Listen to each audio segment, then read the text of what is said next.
Hi there, a very good afternoon and a very warm welcome to iQuanta's YouTube channel dedicated to your success. So we keep bringing in tons of sessions. Those sessions talk about strategy, information, concepts, practice. There are live sessions, there are recorded sessions. So there is something or the other happening with a singular purpose, and that is to ensure that you are able to get into a B school of your choice. So don't forget to subscribe to this channel and press the bell icon. My name is Vikrant. I am your personal coach for all things related to English and communication skills here. And you and I today are going to work together on English, right? So we have a VARC Marathon. I did not even bother with that slide because by now you already know it. So before I start, do you have a question? Do you have a concern? Is there something that you want to ask or know before I start? So our goal today is otherwise pretty straightforward. Let me check. Good afternoon. Good afternoon. Okay, so right now I am looking at you. When I do this, I am actually reading your messages. Let me in fact bring that screen closer.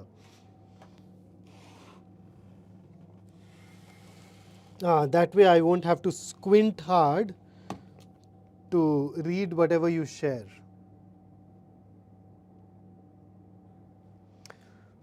So please help me. I'm very confused because I have 42% in 10th, 70% in 12th, and 70% in graduation. NC, OBC, baby I am. Possible? Yes, possible. Absolutely yes. So I think the only place where you have a worry is the 10th. Everything else is absolutely all right. You may miss out on some 3-4 marks that are allotted to the academic background. That's about it. That's it. And I am very sure that through your CAT prep you can cover those 3-4 marks. और वैसे भी यार मैं अक्सर एक बात बोलता हूँ कि जो हमारे स्कोर्स थे वो थे, है ना, वो अब हमारे पुराने पाप हैं. अब हम उनका कुछ नहीं कर सकते. हम सिर्फ आगे जो है उस पर फोकस कर सकते हैं और आगे जो भी कुछ है हमें दूसरों से ज़्यादा मेहनत करनी होगी तो हम उसे कवर अप कर ही लेंगे. In fact over the years I have actually seen that happening very frequently. People in an engineering college who have low CGPAs, they are the ones who almost invariably end up getting into the IIMs. You know why? They have low CGPAs. They know that their chances of placements are relatively lower. So they know that campus placement is a bit of a gamble for them. So when it comes to the last year, they go all out, prepare for the CAT, and therefore they are the ones who get in. So ये सब चीज़ ignore करो. Gaurav, if your accuracy rate is 50%, then that's definitely something that we need to fix. Why? So 70% accuracy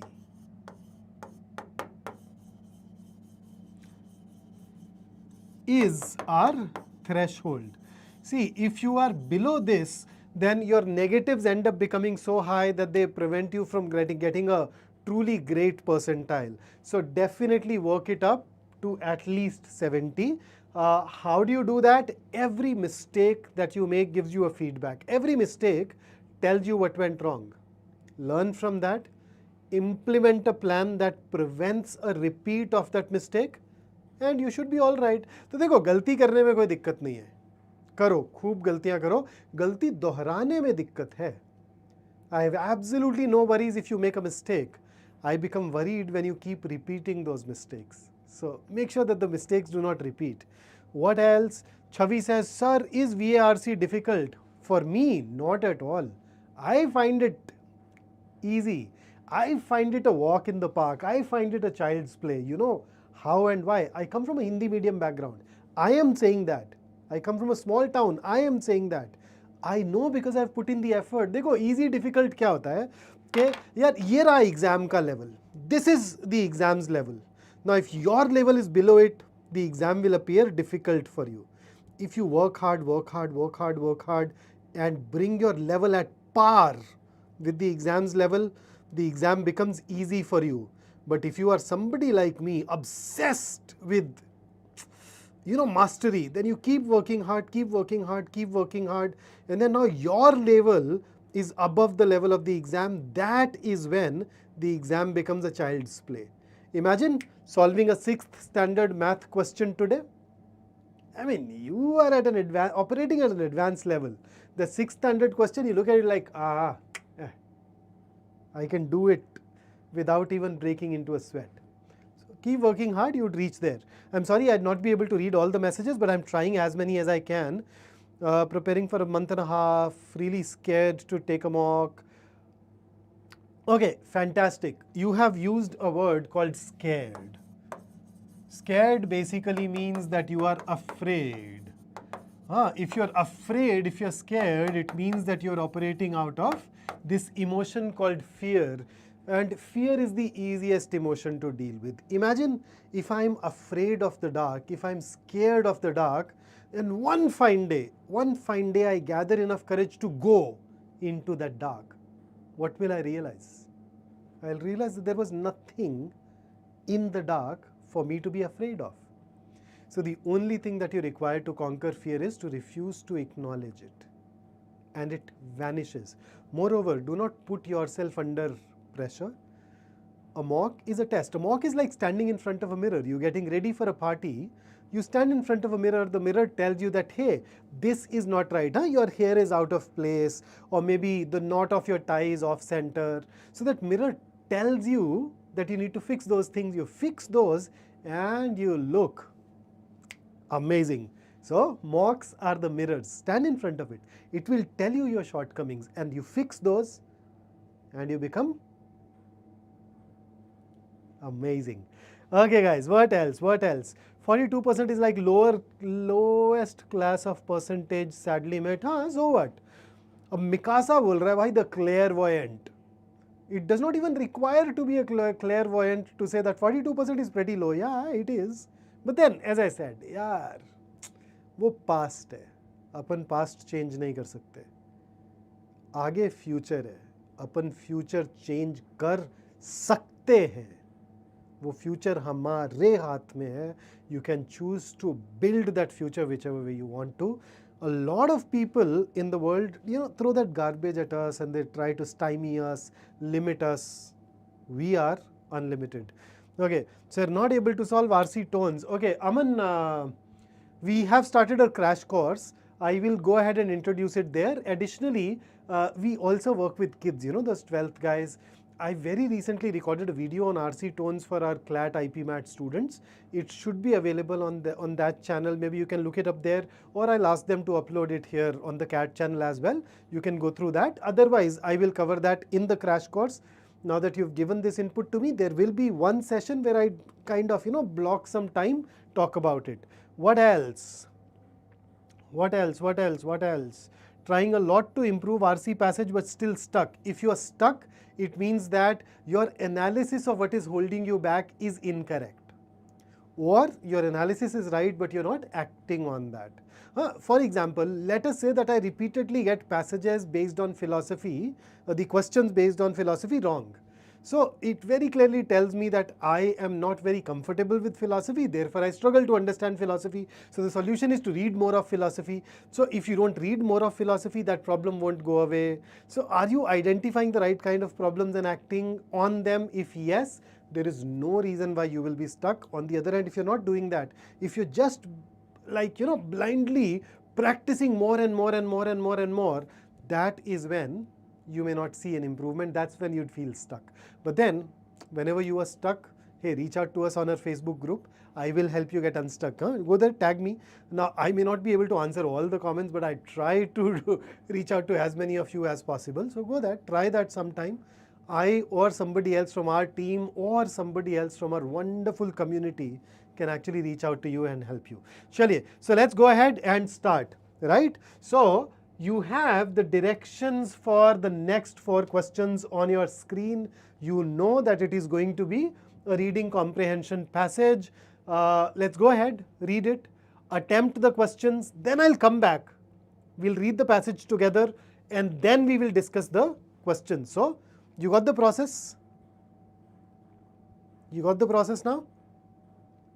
You will read the passage, you will answer the questions, Then I will come back and explain the passage to you, and then we will discuss each one of those questions. I mean, I can explain the question in first go, but then that will contaminate your ability to attempt questions. You will actually start getting that right more often. So let's start. So here you go. First slide for you right here. So here is a passage. It is divided into 2 slides. I'm starting a clock, and I am going to give you 1.5 minutes for this slide. 90 seconds for this, 90 seconds. Navanil, yeah, there is a timer. You don't get to see it. It is here.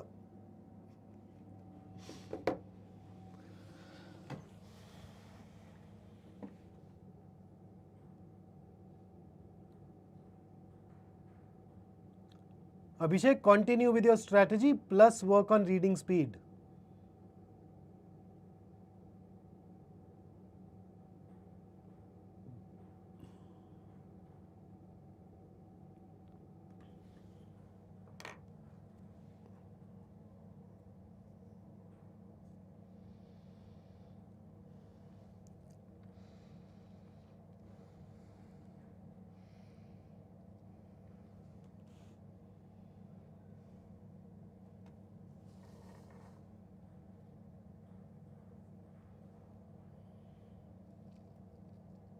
Okay, 1 minute done, 30 seconds to go.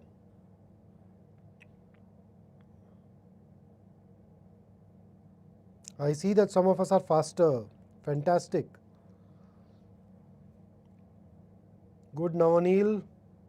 Siddhi, XX edits. Base screen name thoda family friendly rakh le yaar. Okay, 3, 2, 1, next slide. So another 1 minute 30 seconds. Ooh, melodies and moonshines. I wonder what the story behind this name is. When the session is over, drop me a message. Tell me why you named yourself this.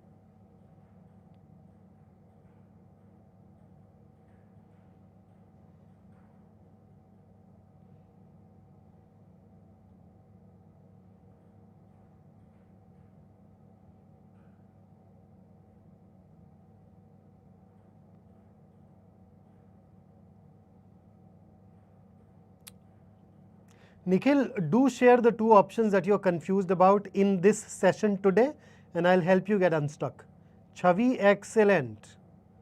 Excellent. Surya, all these things I'll talk about in the second pass, okay? I'm not explaining the passage right now.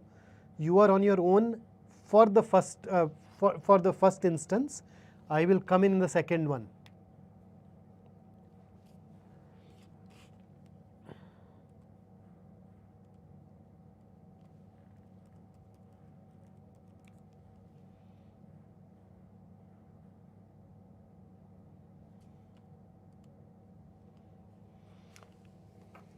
Okay, 5 seconds to go.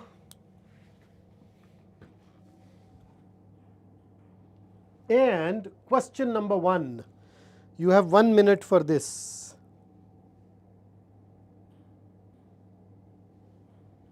Okay, I'll give you 75 seconds, okay? 75 seconds for this.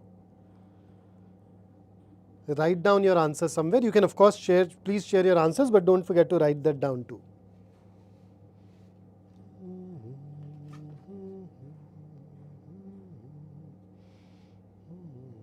Oh, Aman, that's sad.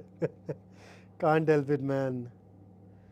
Nikhil, I will of course. The moment you tell me the question and the options that you're stuck between, I will go ahead and help you. Yep.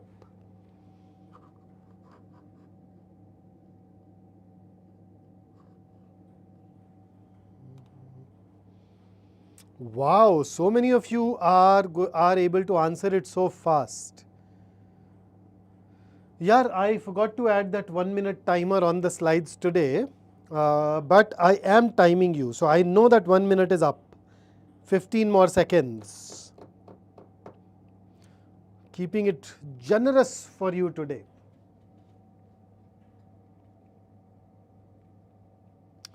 All right, so question number 2. Once again, 75 seconds. Let me turn off this light. It's causing a bit of a problem.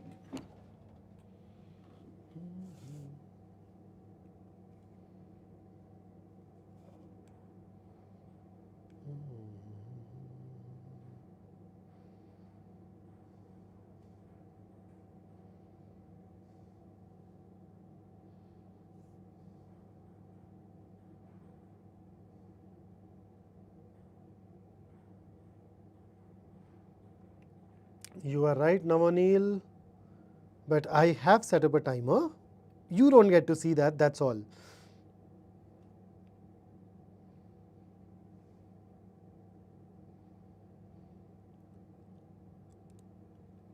Wow, so another set of people who are able to answer it in around 40 seconds. Man, you guys are sensational today.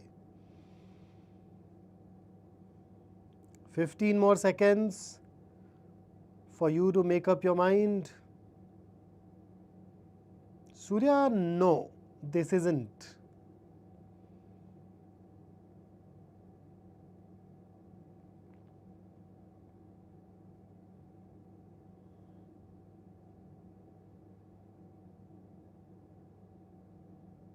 Okay, so here is the next question.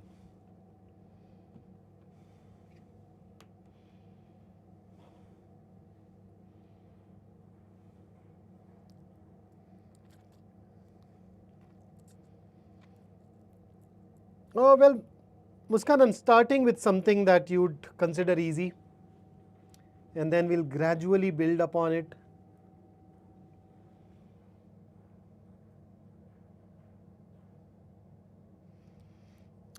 Shruti, I can think of some CAT passages that were at this level, yes. 2017 had at least one such passage.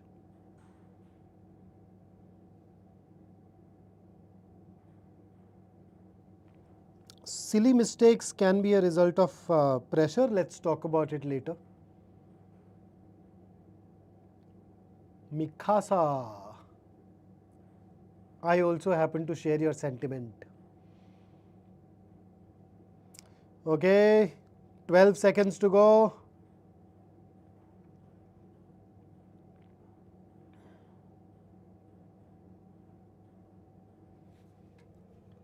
And here is your fourth and the last question, another 75 seconds.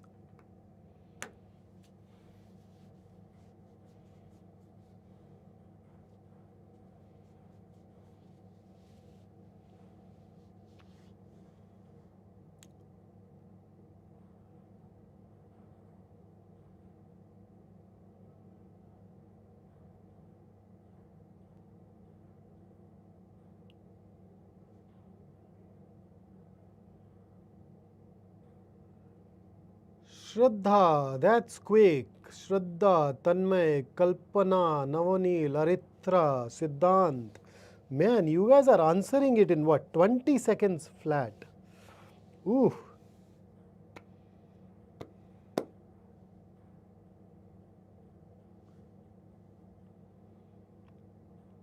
Amritesh, write the full mark and find it out, no? Why stop there?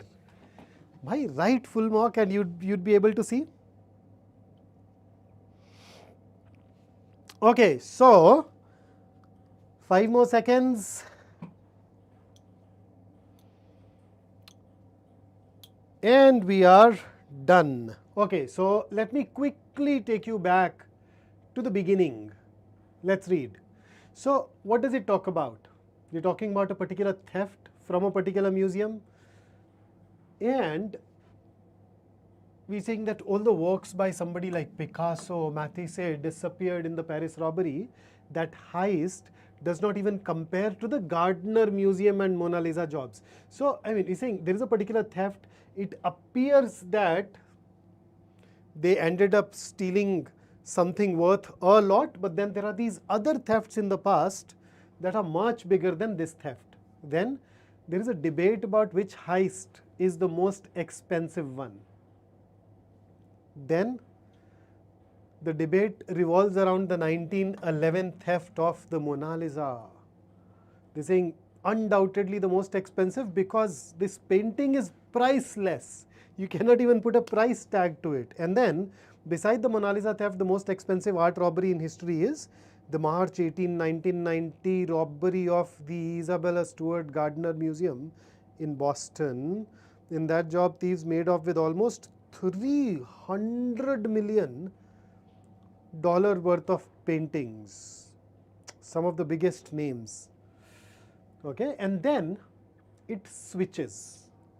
Now it says, while that high dollar figure may make art robbery seem as lucrative, so somebody asked me about lucrative. Lucrative is profitable. Lucrative is something that helps you make a lot of money. As it does in movies like the Thomas Crown Affair, nice movie, you can watch it. Saying you may think that these high profile robberies make the thieves earn a lot of money, but then the problem is they rarely make big money because fencing them proves prohibitively difficult. When you fencing something is basically selling a stolen item. So selling these stolen items is very difficult. Why? Number one, they don't plan well for it. Okay, and number two, so they don't plan well for it and you can't sell them in open market. And then number two, not number two really, then eventually for that reason what happens is that they try to sell the paintings back to the people, or they destroy them, or they trade them for something else. So that's a passage. I think as far as passage goes, an easy passage. If you're somebody who struggled reading it or understanding it, then yes, you need to work on your comprehension levels a little more. It means that you need to add tons of reading to your practice. Let's get into the questions now. So were there any two answer choices that bothered you? So first up, it all starts with understanding. What is a paradox? Paradox basically means two seemingly contradictory things. So paradox is two seemingly contradictory things. For example, you know the paradox of excessive love. You can love somebody so much that the person hates you and leaves you. You can suffocate people with your love. There are plenty of obsessive, over-the-top lovers. So you can love people so much that they leave you, that they hate you. So paradox. So what exactly is a paradox here?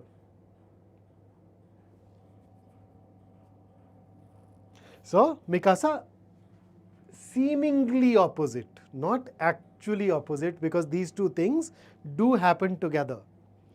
Okay, so let's check. What paradox regarding the aftermath of is highlighted by? So we are talking about what happens after you have engaged in that theft. So paradox, you end up stealing something which is very expensive, but you end up getting very low amount for this. You are selling something very expensive, but the price that you get is very low. That is what is given to us in the third paragraph. So let's check. Stolen artworks inherently possess higher value. False. It's contradictory as per the passage. B. Despite successfully executing art heists, thieves frequently struggle to monetize their stolen goods. Yes, it is a painting. It is a famous painting. It is an expensive painting. And that is why you are not able to sell it, or if you sell it, you don't get the right price. So this can be the answer. How about C? High profile art heists lead to a depreciation in the value of the stolen artworks? No. There is no depreciation in the stolen artwork. Depreciation is now the price of that painting becomes low. Tomorrow if you recover that painting, will that painting now sell for a lower value? No. So there is no depreciation. It is just that the thief is not able to get the market price. D. Artworks acquired through theft are less recognizable than those obtained legally. Why? An artwork, if you've stolen a Picasso, you've stolen a Picasso. Merely because you've stolen it does not mean that people will not look at it as a Picasso. They'll not recognize it as a Picasso or a Monet or a Vermeer. So this is also not something that is mentioned. So the only paradoxical thing that we have is in B, and that is why B is the answer, which, if my memory serves me right, most of you also managed to get this. What else? What else? Aritra, is pretty ugly a paradox? No, that's called an oxymoron. What else? X की याद दिला रहे हैं sir. भाई तू मतलब ऐसा obsessive lover क्यों था फिर? आज तुझे सीख मिली. Learn to let go. Okay, then developer पता नहीं यार क्या कर रहे थे. Salman Khan paradox example of lover. हाँ, maybe. Tushar, you are right. This is easy. But then the truth is, if a passage is easy, what happens? You get these right. Everybody else also get these right. So, has your percentile improved? No. So the truth is, I think it's a very logical thing, but we often ignore this. If a paper is easy, it is easy for everybody. So if you are scoring more marks, others are also scoring more marks. So it has no impact on your percentile. It just makes you feel better. It's emotionally satisfying. Beyond that, it does nothing to your percentile. Okay, so with that, let's take a break from the RCs. Oh, sorry, let's take a break from the first question. Let's get into the second one. Based on the passage, what significant challenge do art thieves encounter after a theft? I don't even need to look at the options. The challenge that they encounter is in selling that art, selling that work of art at a fair value. So that's their challenge. So let's see which option does that. Determining the original artists of the stolen artworks? No, that's something that they know already. B, the swift decline in the market value of stolen art? No, there is no decline in the market value. It is just that they are not able to get the market value. C, establishing a legitimate market for the sale of stolen artworks? Yeah, or in other words, yeah, finding a place where you can go and sell it. Yes, that's one thing that is difficult for them.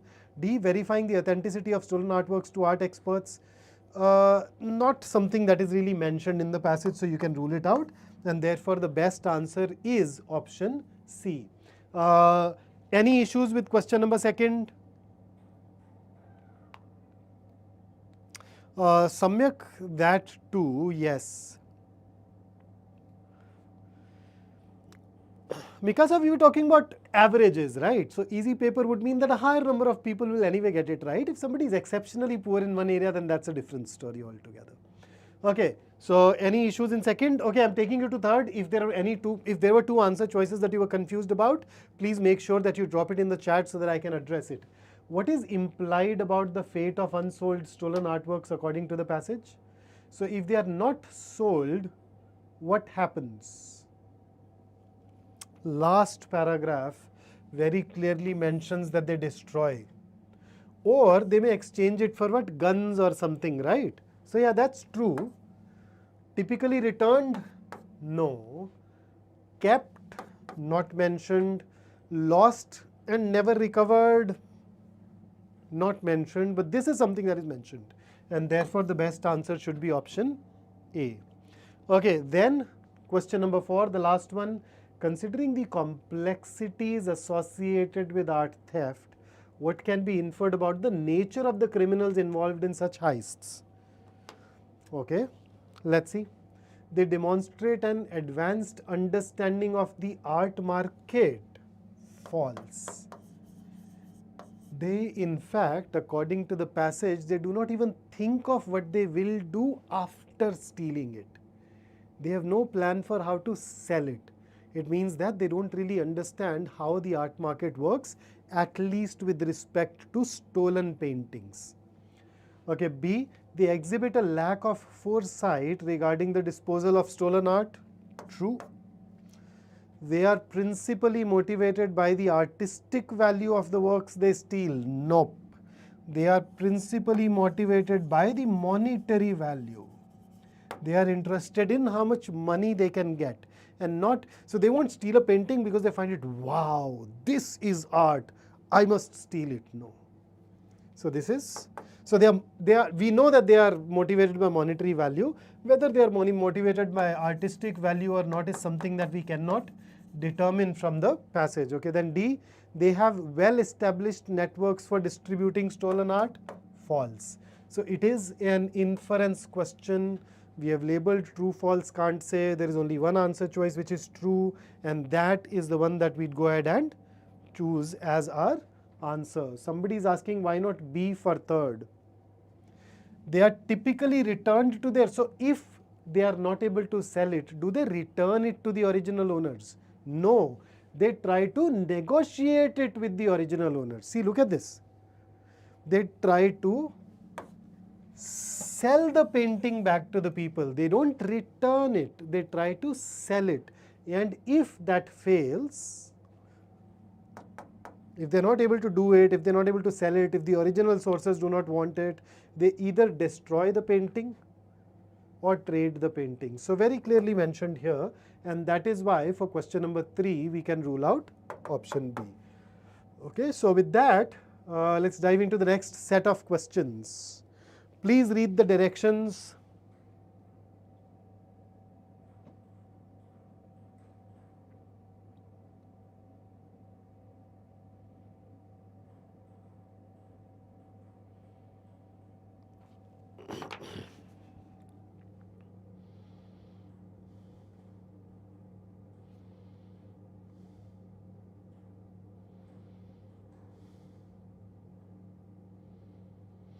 Aftermath is the effect of something unpleasant.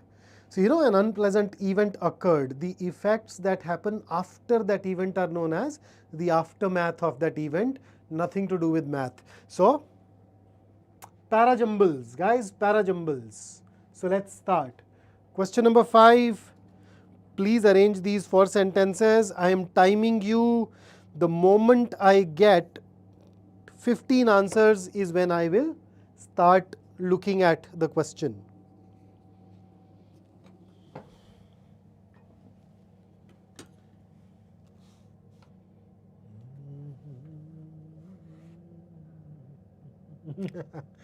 Manish says pain jumbles. Let's see.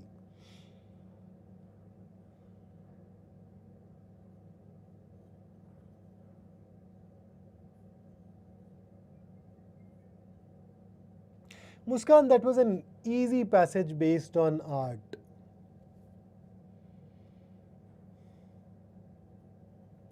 Dipanshu, the number appears to be a bit on the higher side. If your percentile is above 93, then yes, that number is okay. If the percentile is below 93, then I think there are some other things that can be put, that should be done better. Okay, so I've received 2 answers so far. And both the guys have answered in under a minute. So Shraddha and Tanmay.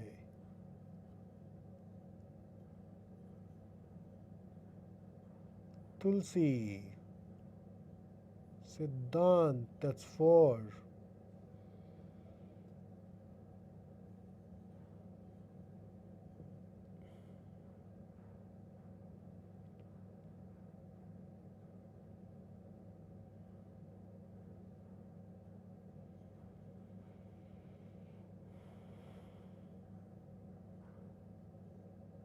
So I've gotten my 15 answers. It took me around a minute and a half. So let me get off my throne and let's check. So, you know what I do? I read the sentences, I identify the clues. Stress is implicated in 9 of the 10 leading causes of death in the United States today. Okay, so there is no obvious word-based clue, but there is an idea where we are saying that there are certain causes for death. One of the top 10 causes is stress. That's the data for the contemporary United States.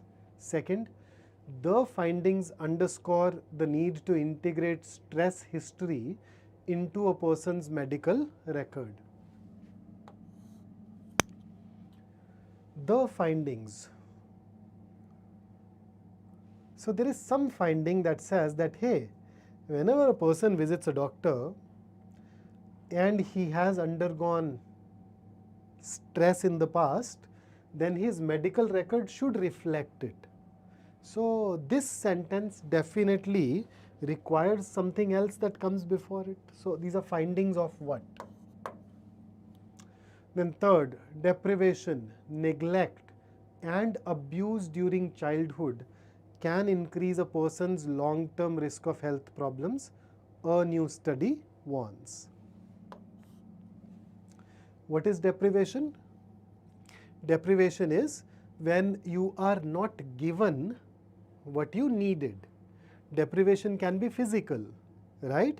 You are hungry but you are not given the meal, you are not given the food, so you are being deprived. Or as a person we all require some amount of emotional support, a bit of love, a bit of hand holding. If you don't get those things, then you're deprived of those things. So to not give something that a person required is deprivation. Neglect, you know. Abuse, you know. In case you do not, you can always ask, okay? Right.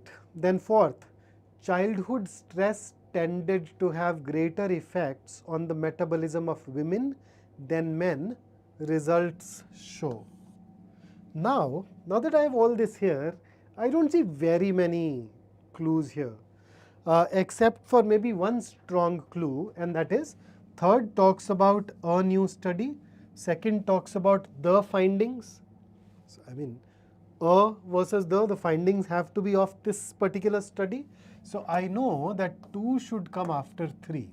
Now think, I'm taking you over to fourth. When you say results show, results of what? Results of what? Once again, the results in this context, considering it is a paragraph which is jumbled, it has to refer to the results of the study. So which means that fourth should also come after third.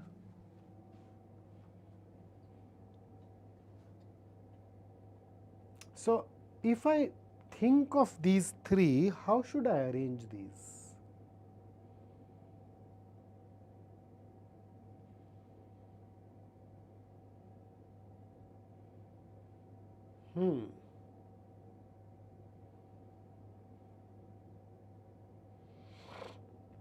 How do I arrange these then?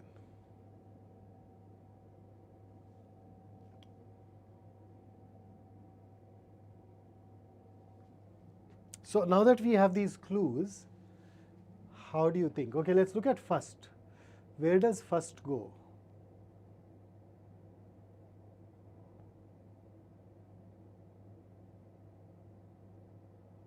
What exactly is deprivation, neglect and abuse?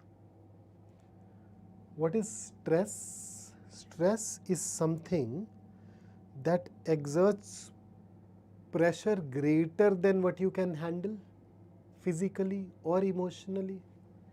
So these are basically nothing but different forms or different types of stress.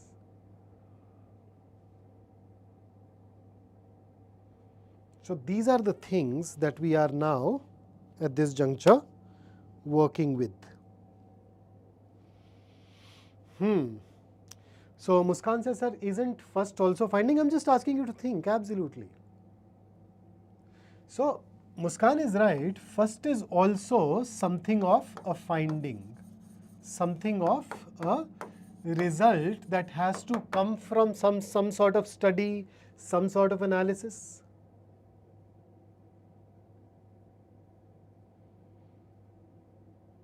So considering that second is talking about findings, fourth is talking about result, it appears that the rest of the things are coming out of the study. And therefore, first can also be in this case legitimately thought of as something that comes out of this study. So we can say that it should be put after 3. So now what do we know? So far, think of it as a seating arrangement question. We know that third goes here. Any other connection that you see?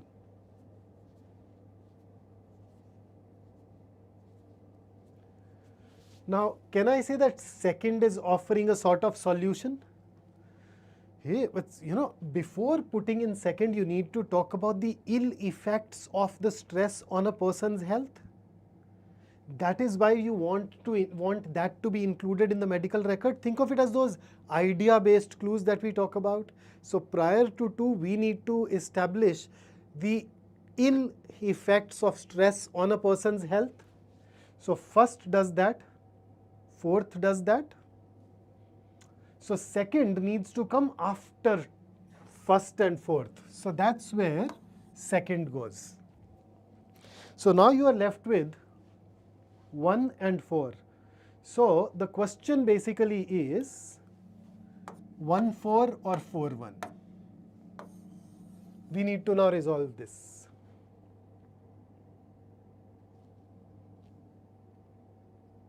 So think 1-4, 4-1. You think pain jumble? I don't know. I mean, I don't use words like pain. I enjoy it. For the time being, drop that notion that I need to get this right and that I need to do it fast. I'm saying, let's enjoy it. Let's relish it. If you still call it pain jumbles, it's okay. Then start thinking of yourself as a sadist. And this should work. So 1-4 or 4-2 and why? Tell me.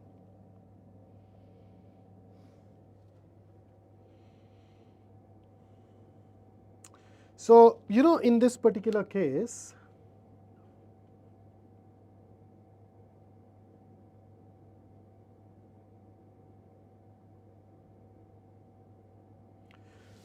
third talks about stress in childhood increases long-term risk of health problems. 1 says, yeah, it increases, it is in fact one of the top 10 causes of death. 4 says that, hey, it seems to have greater effect on the metabolism of women than men.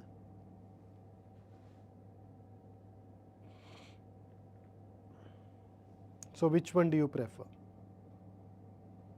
Navanil, it is implicated in both. I'm not bothered about the answer, I'm looking at your reasons.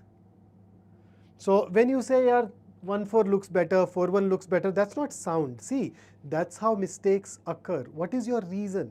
Can you construct an argument for choosing one over the other?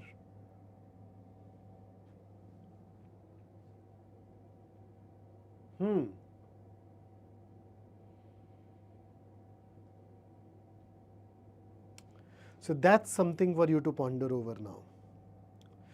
Khushi says, why can't 1 be the opening statement? Khushi, if you read all the sentences, you see one sentence that talks about a study, a sentence that talks about finding, a sentence that talks about result. And first, in terms of idea, is also a finding. So what if it is not labeled a finding? So considering that, other 3 sentences are mentioning a study and what we got to know from that study, and first is also a kind of idea that we can get from that study. We would put it afterwards, no? Kajal says these ads are so annoying. Oh, yeah, I can't say this here, but then I know that there are some of you who know how to get rid of the ads. I know you do. I can't say it here. For those of you who do, can you drop in a comment? Drop it in and then maybe delete it. Help your fellow people.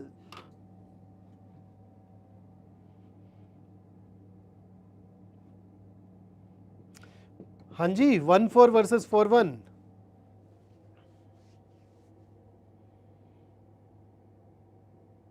So you notice third, and then adults, and this is not really limiting itself to children. Does that help? So yes, YouTube Premium is of course one very obvious solution. Why do I need you for it? Come on. Shubham, you need to name the names. So Piyush has a point, Priyanka has a point. Ab Kajal Chaurasia, if you name your profile as the Dark Wizard Minecraft, how would I say Kajal Chaurasia? चलो और थोड़े time में तुम तो मुझे वो देना शुरू कर दोगे, है ना, requests. And some of you who are googling to solve it, I'm telling you what the actual author wrote may not be the right sequence when you look at it logically. Siddhi says 1-4 because it is moving from general to specific. So which one would you choose? So in such cases, you know what I want you to do? Let's read. Let's read both the sequences. Let's start. Deprivation, neglect, abuse during childhood can increase a person's long-term risk of health problems, a new study warns. Stress is implicated in 9 of the 10 leading causes of death in the United States today. Childhood stress tended to have greater effects on the metabolism of women than men, results show. And then 2, the findings underscore the need to integrate stress history into a person's medical record. Sounds fine. Let's start with 3rd. Deprivation, neglect, abuse during childhood can increase a person's long-term risk. Childhood stress tended to have stress is implicated. Now you notice this is deprivation, neglect and abuse. So far we have not really used the term stress. This is where the term stress is being used for it. And it's thereafter that you would call this childhood stress. You need to introduce the term stress, you need to call these stress, it's only then that you can call it childhood stress. So there is this transition. If you go from 3 to 4, you'd miss out on that transition. Then you would not simply call these things stress straight away. This is better, and that is why I'll prefer 1-4 over 4-1. And thus, let's rule this out and go by 3-1-4-2. But I think we've ended up spending a lot of time on this already. Let's dive into the next one.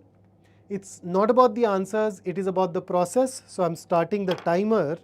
Now that I've warmed you up for that, towards that process, let's go ahead and think it over. Go on.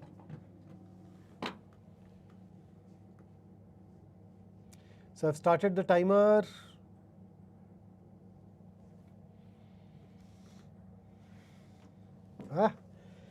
Kajal, I am sure you'll keep getting these right. So try this one out. Be logical. Identify clues and then focus on one clue at a time. Okay, boil it down. Those of you who are not getting them right very often, cut down on your pace, yeah, treat it as a puzzle.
Okay. So I will pitch in with a couple of things. Okay, I will highlight. I'll pick up one clue, and then I'll ask you to think about that particular clue. Okay, so let's pick this up. So you notice these platforms, pronoun. If any of these other 3 sentences has a noun that we can refer to with the help of these platforms, then that sentence should come before it. So do you see some such thing? I see it.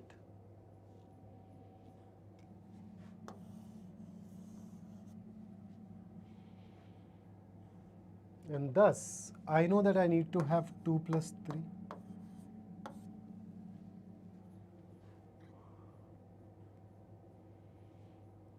Then, how about this? Which relationships?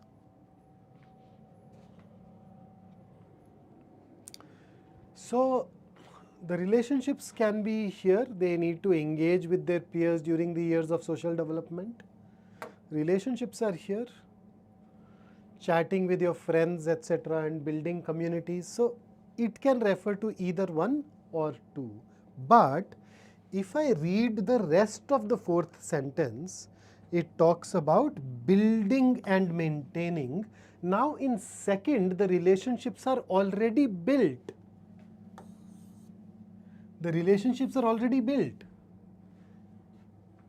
So, this cannot refer to these relationships because we are talking about relationships that also need to be built. So, the first one does talk about a situation, a state where the relationships are not built, and therefore, those relationships must refer to first. So, now that we have come up with these two mandatory pairs, what sequence do we want? Which one of these two pairs should come first? So, fourth before 2, digital technologies and how they are used, it is an elaboration, and therefore,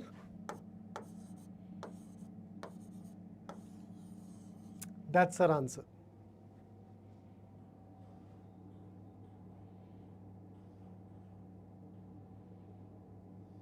So, as I said, just think of these as puzzles.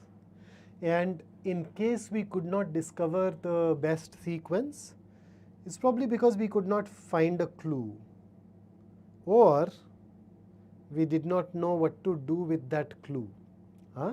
So, in that sense, make sure that you keep working on enhancing your levels of comprehension, your levels of reasoning, and if possible, I don't say this often enough, if possible, start writing.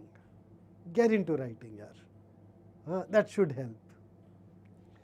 Okay, so with that, let me take you over to the next set of 4 questions, which is once again reading comprehension, and just like the previous passage, you will read the passage, you will attempt the questions, and then we'll start from the beginning of the passage.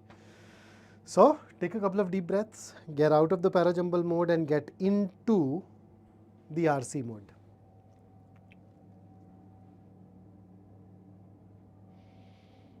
All right, so here you go. Should I set the timer? So, 75 seconds for this.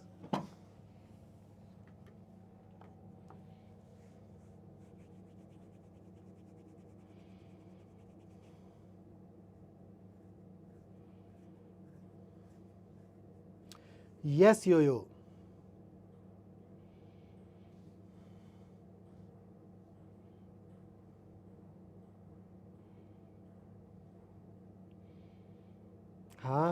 Keshav Sharma, Manish. Yes, cricket. Yes, Rohit. Read it and then I'll see.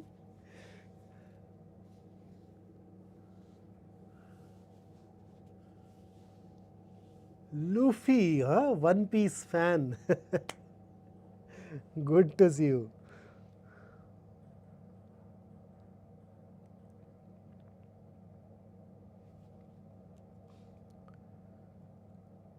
One minute with this slide done.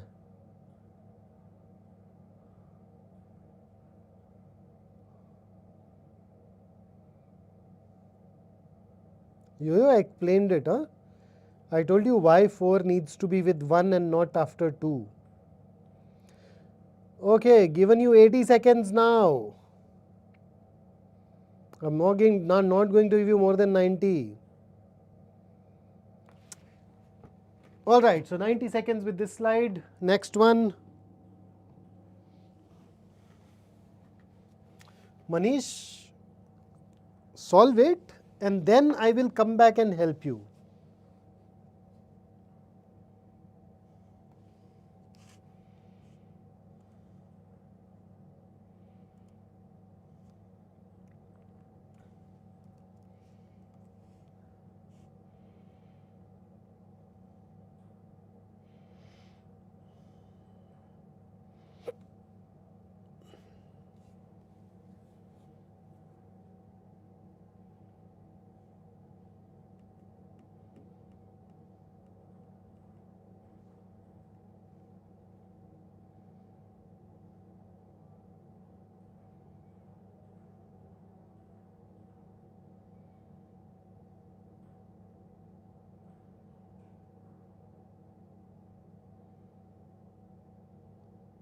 One minute.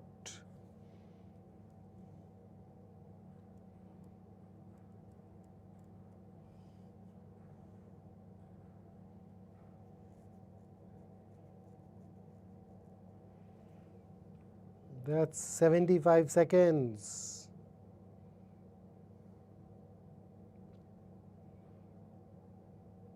And that's 90 seconds now, so switching.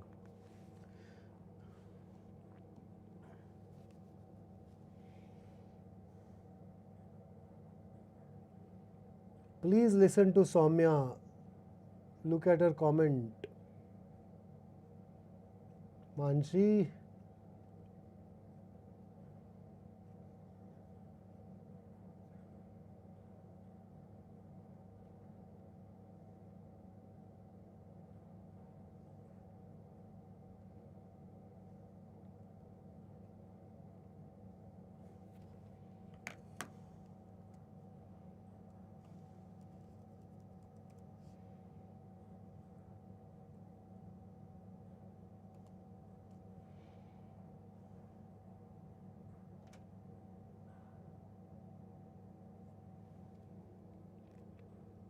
Okay, so that's about it.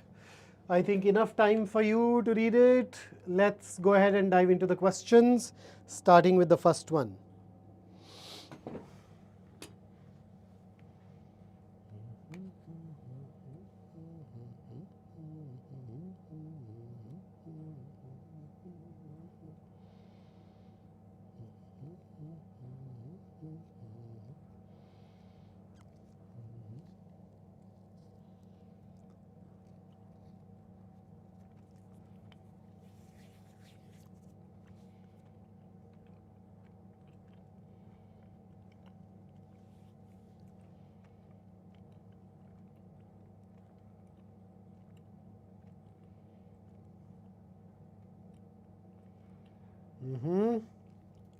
Okay.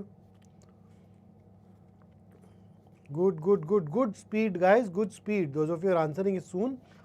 Right or not, I wouldn't know yet, but good speed.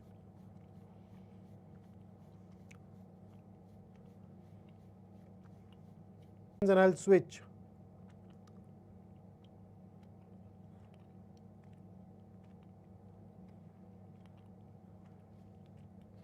Okay, the next one.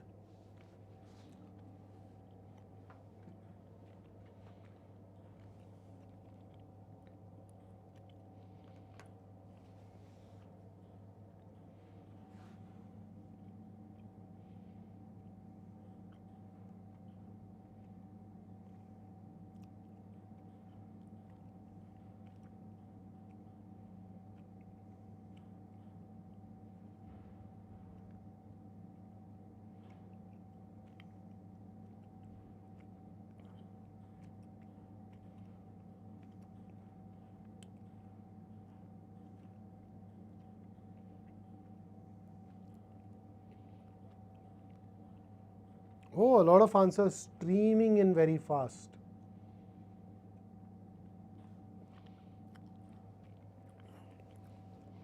So I think we can afford to move out from this question sooner. So 10 seconds and I'll switch.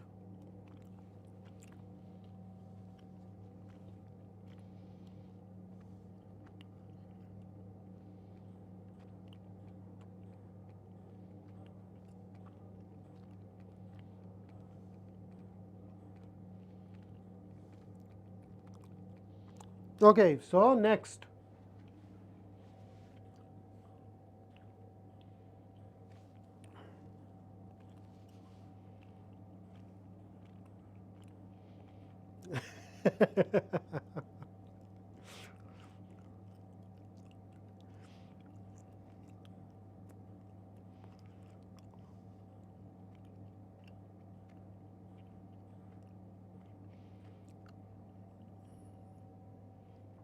Prasad, just once is enough, man. Come on. That would suffice. Oh, Prapti, that was quick. Man, 20 seconds in.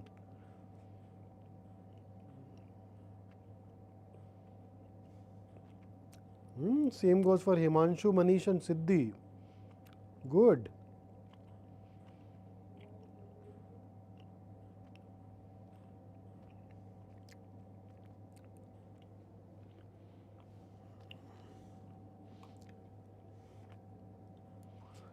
Last 10 seconds with this question.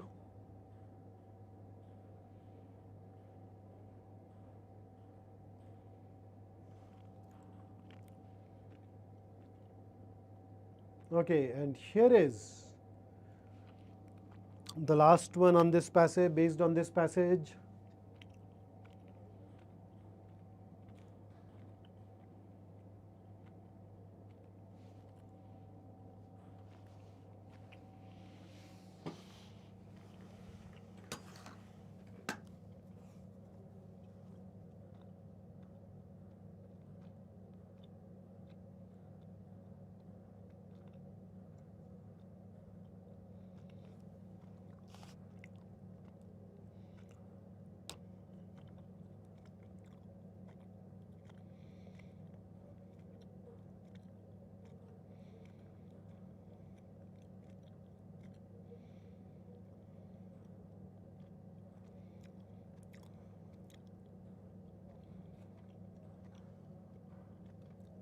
Okay.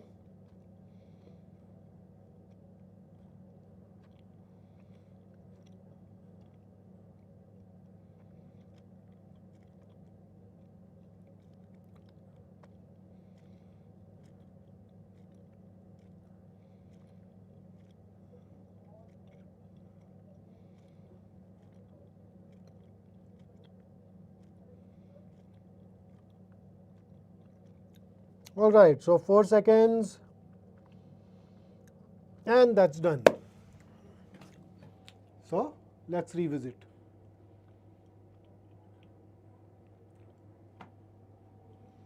So let's start now. The indignation that Rohit Sharma's continuing presence in the Indian Test team provokes on social media tells us very little about Rohit Sharma, but a great deal about the people outraging. So let's break it down. First, the meanings.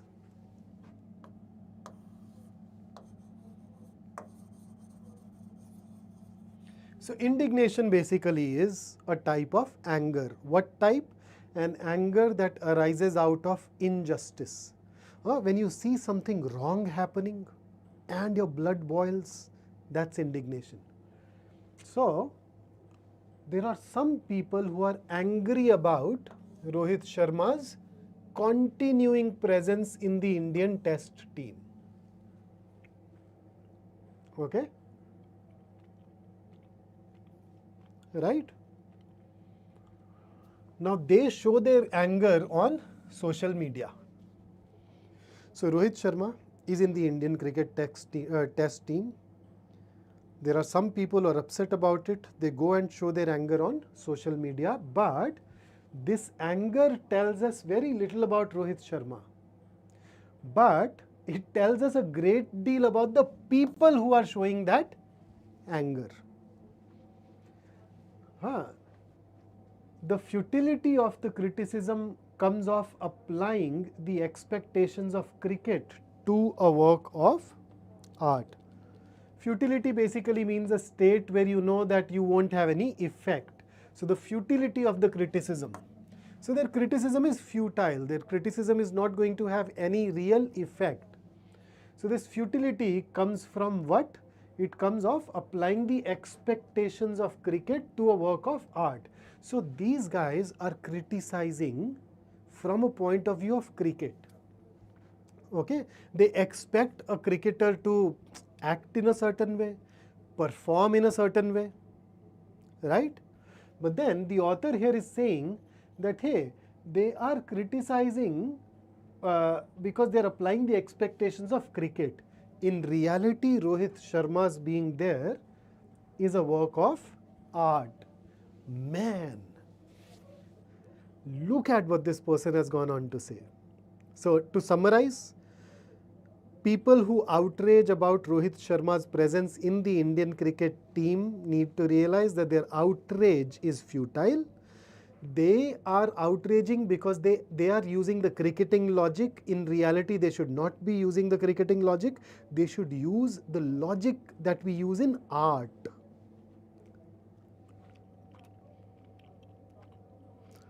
Increase your volume. Yeah, I am speaking at my earlier normal volume. Let me check if I can do something about it. Is there any filter applied? Not really.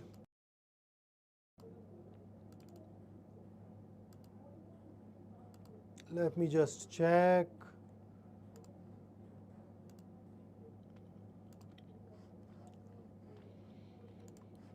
Nope.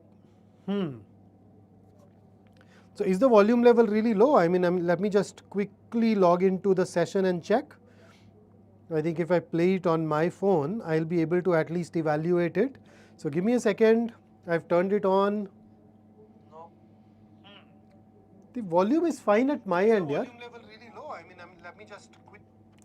So absolutely okay on my end. Okay.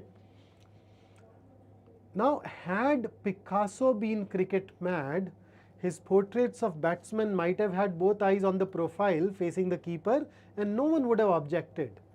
If it is silly requiring realism from cubists, it is daft expecting runs from Rohit. Sharma is a sign and he has to be read as one. Wow. Okay. So, you know that we have somebody called Pablo Picasso, one of the greatest painters of his time. Now, I think that imagine that Picasso is like, cricket crazy person. So he paints cricketers. Now, if he makes the portrait of a batsman where both the eyes of the batsman, so that's how you stand, right? So my face is facing you right now. The bowler, where is the wicket keeper? Behind me. So he might make a painting where both the eyes of the batsman are behind, facing the keeper. And you won't object to it. Why won't you object to it? Because it is silly requiring realism from cubists. So you notice this capital C. There is a particular branch of painting, school of painting, which is called cubism. So cubism is kind of abstract. Cubism is where you use a lot of geometric patterns to depict images, and you end up painting multiple point of views simultaneously. Pablo Picasso happens to be one of the most popular painters of this school of painting, and I think I can't explain cubism to you using just my words, but I can show you an image or two. Let's see.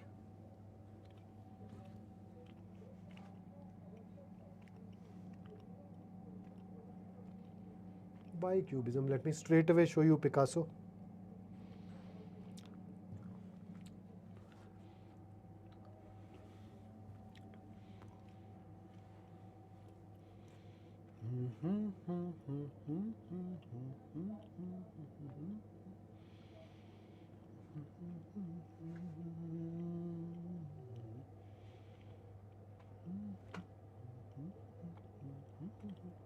So you see these paintings?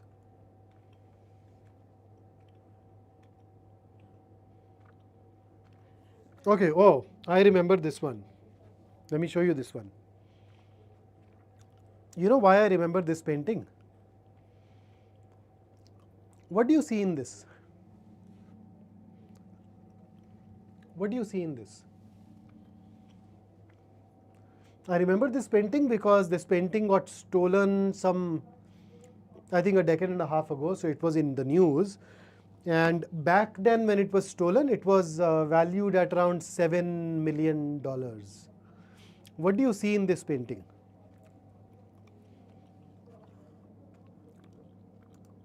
What do you see? Acha, if I go near board, you are not able to hear me. Why is that happening? But the board should not interfere. I mean, my sound is being transmitted through the wireless mic and its receiver. Phineas and Herb, multiple phases. No, no, come on, can't you see? It is a woman and her dog. A woman and her dog.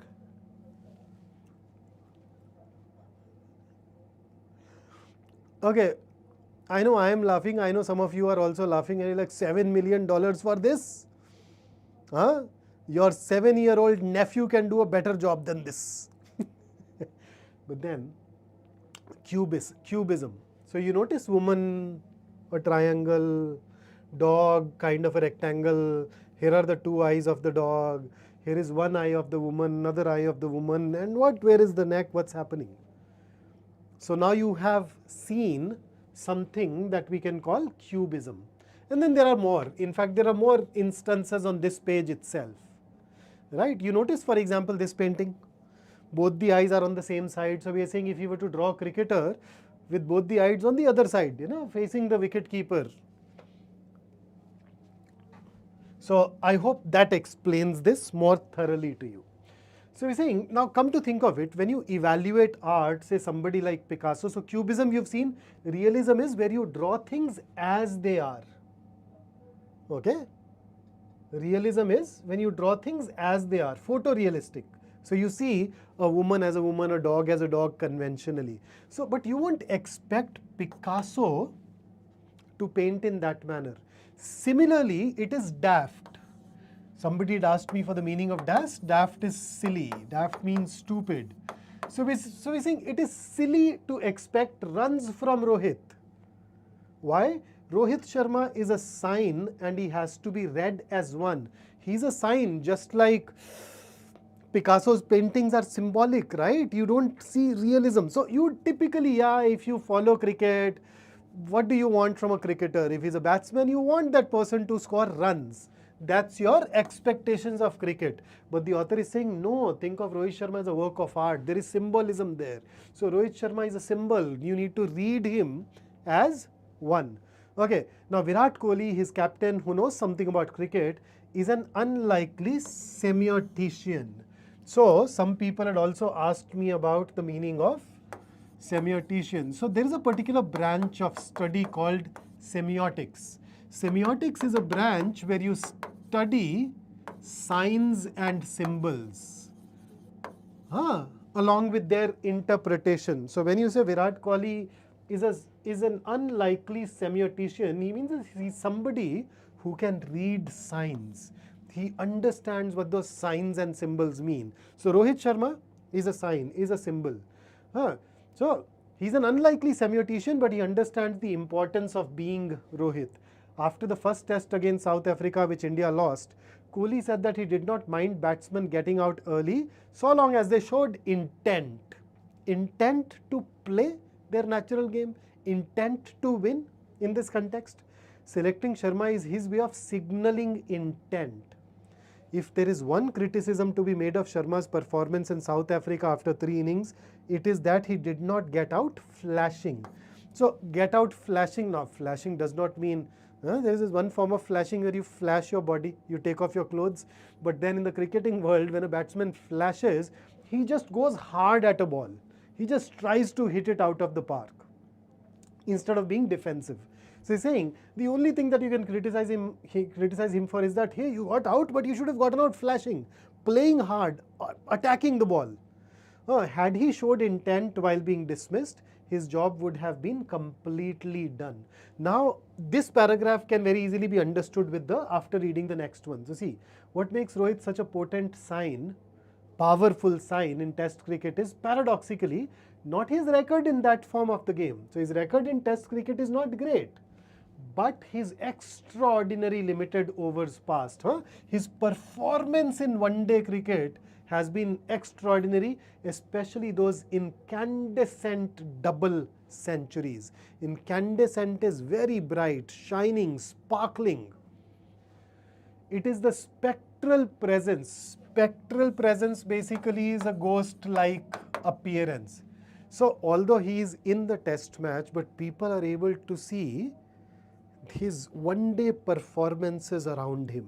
They have those performances in their mind. So it is the spectral presence of those molten innings that helps him embody the idea of aggression. Now, you know, flashing, intent, be aggressive. Rohit's task is to be that name on the team sheet, that presence in the dressing room, that storied figure walking out to bat, surrounded by the ghosts of those limited over eruptions. So he is there so that the Indian team is able to send this message that, dude, we mean business. We are going to play hard, aggressive cricket. He's saying if Rohit Sharma does not score runs, it's okay. As long as he shows that aggression, we are fine with it. By doing this, by being himself, Rohit gives notice of India's explosive intentions. A straightforward way of justifying his inclusion is to point to the way in which he rubs off on another. So he's saying he may not have made runs, but he is contributing to the team. How? He is influencing others through his presence. It should be obvious to a fair-minded student of the game that Hardik Pandya's firecracker knock is an amazing knock, amazing innings in the first innings of the Cape Town Test would have been inconceivable without Rohit's presence in the team. So Rohit's aggression rubbed off on Hardik Pandya, and therefore he went out and played an aggressive knock. Kohli selected Sharma, and Sharma begat. Okay, this is another word that a lot of you asked me for the meaning of. Now, begat technically means to be a father of someone. So Sharma begat Pandya. So Sharma is the father of Pandya? No. So let's not interpret it literally. Sharma begat Pandya is that Sharma caused Hardik Pandya to play aggressively. So he had that kind of an influence. He brought out, he was the reason for, he brought about that aggression. He was the reason why Hardik Pandya could get that aggression, so to speak. Would the young man have had the berserker confidence to go for it? A lot of you also asked me about berserker. When you go berserk, you are violent in an uncontrollable way. So if you are a warrior on a field fighting a war, violence, uncontrollable violence. On a cricket ground, if you're berserker, you're a batsman who does not care who the bowler is, what kind of ball it is, you are going to hit it hard and you will be relentless. Okay? So, would the young man have had the berserker confidence to go for it as Hardik did if Rohit's presence hadn't reassured him that this Indian team is so committed to attacking play that it is willing to storm South Africa in its lair with just 10 players and a sign? Of course not. As Ravi Shastri and Virat Kohli have said more than once, Rohit is picked on talent and transformative potential. Potential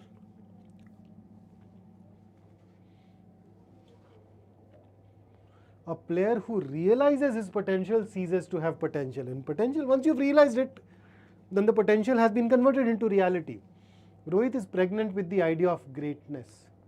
Once he delivers, he is no longer a portent or a sign. Portent basically is a sign of future. He becomes a player like any other.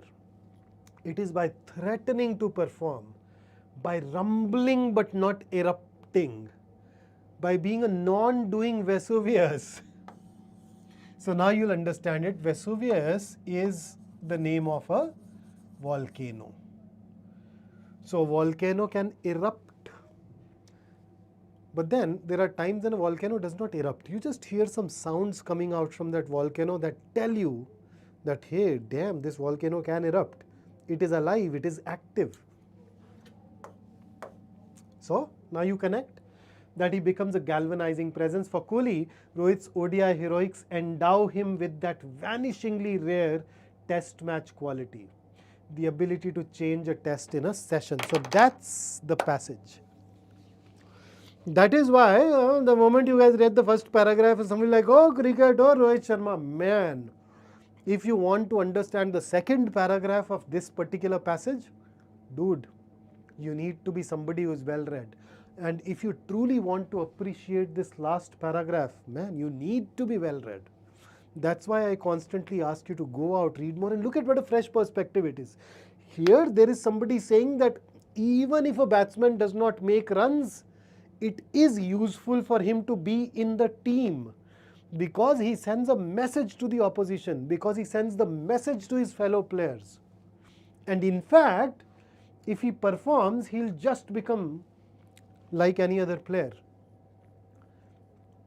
It's only as long as rumbling that he delivers.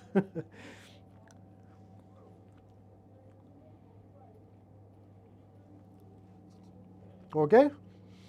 So, what a beautiful piece of writing.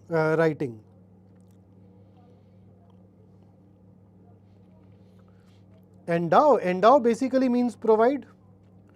If you are endowed with something, it means that you have a particular quality of a particular feature. So he has that particular vanishing rare test match quality, is what it basically means.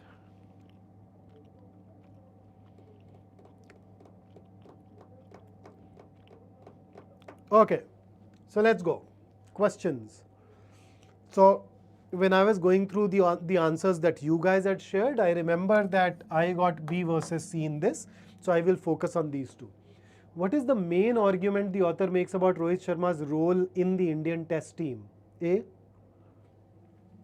Should be judged solely on statistics. False. The paragraph says the exact opposite. Eliminate. B. Sharma's inclusion in the team is justified by his aggressive playing style in limited over cricket.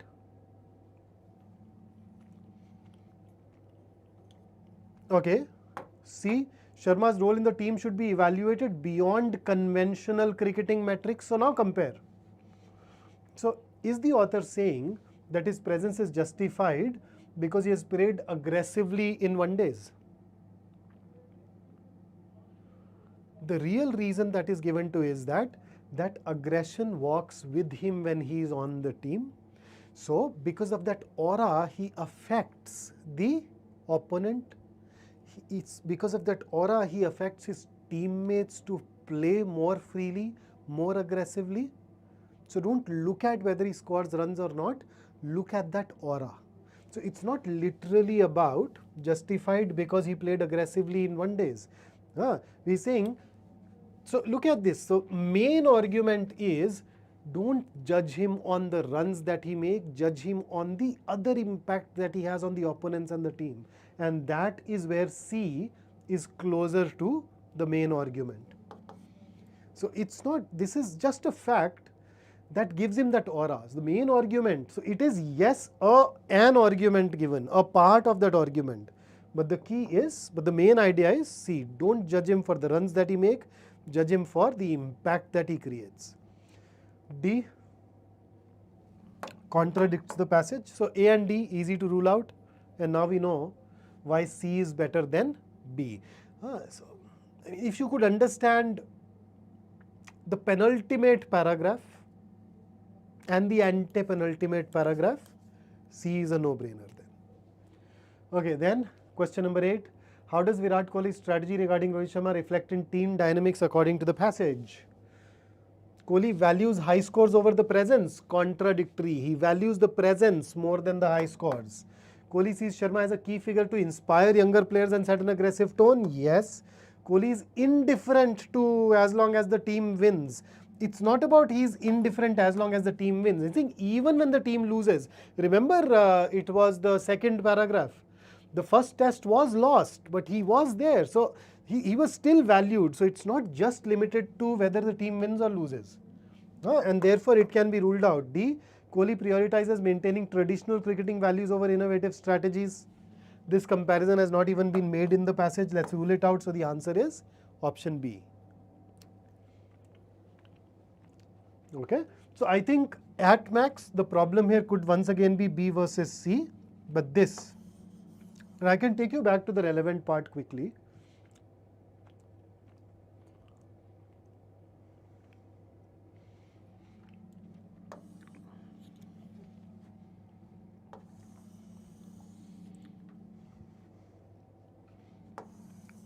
So notice, even when the team lost, he was still okay with it. So it's not that winning is necessary for Kohli to pick up Rohit or to be indifferent. Okay, ninth. What can be inferred about the criticism of Rohit Sharma's place in the test team? So, according to the author, the criticism is valid or invalid? Invalid. I think we've established that so far. So A, it is based on a misunderstanding of his symbolic role in the team. Yes, true. This is something that we can infer from the first and the second paragraph. The critics are applying the expectations of cricket to a work of art. Rohit Sharma is a sign. Rohit Sharma is a symbol. They don't understand it. Okay, B, it is justified given its... The author considers the criticism to be invalid. So you notice the tone itself is not right. Rule it out. It stems from a broader dissatisfaction with the team's leadership. They are unhappy with Rohit because they are unhappy with the team's leadership, not mentioned anywhere, and therefore can't say. B is false since an inference-based question. If I applying label, it reflects a lack of awareness about cricket among his critics. It's lack of awareness of cricket. No, they are aware of cricket. That is the logic that they are applying, whereas they should be treating him as a sign, as a symbol. They should not judge him on cricketing metrics. So this is also false. So inference question A is true. So A is our answer. Then 10th. Considering Sharma's described role, what might be a potential outcome if he successfully demonstrates the intent Kohli desires?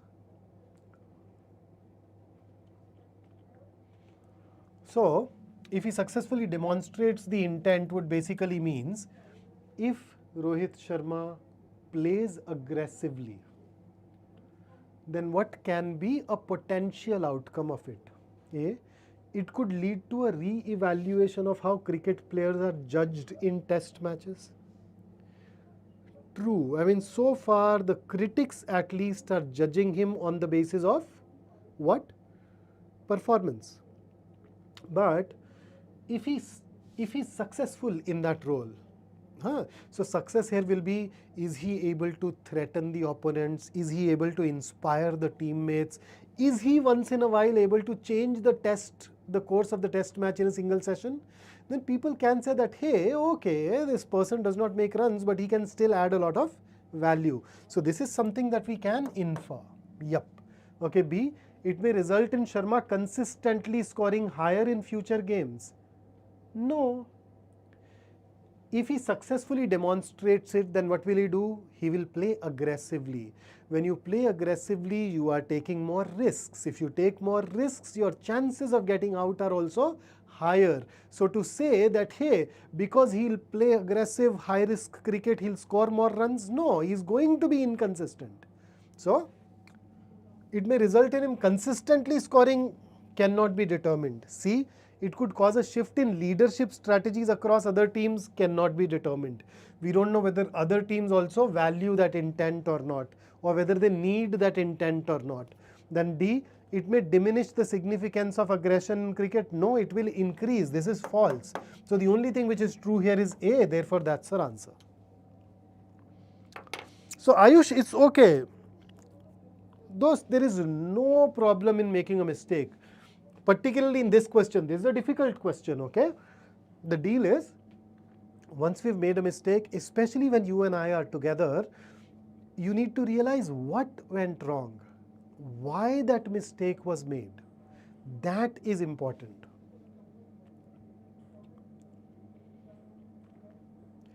Because once we know what went wrong, okay, there has to be some competency that is missing.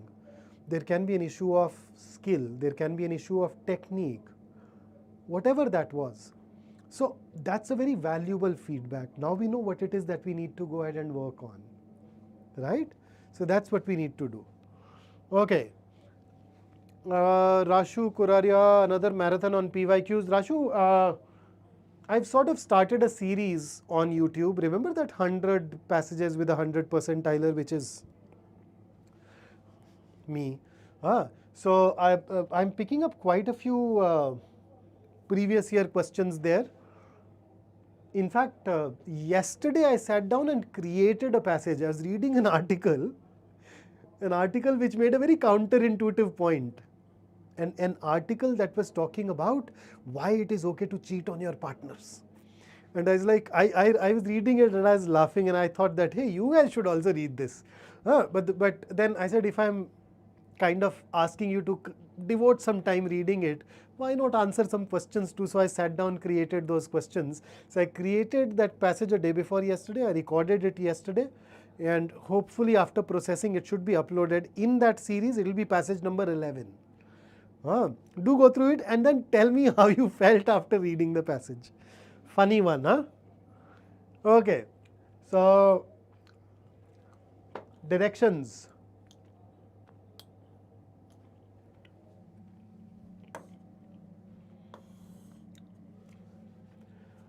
So, best summary of the paragraph questions. Let's start. Here is the paragraph. Please read it. And then we'll see.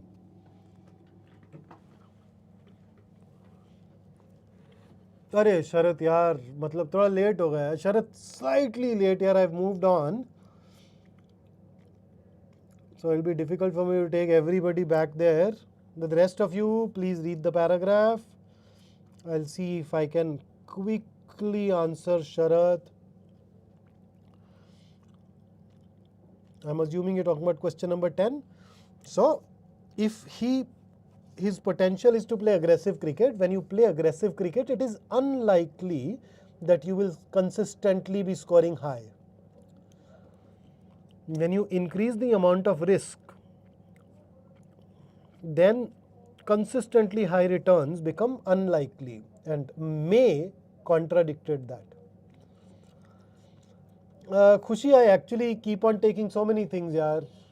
So I'm not focusing on just one thing alone, and therefore stymie. Manish, stymie means to block something.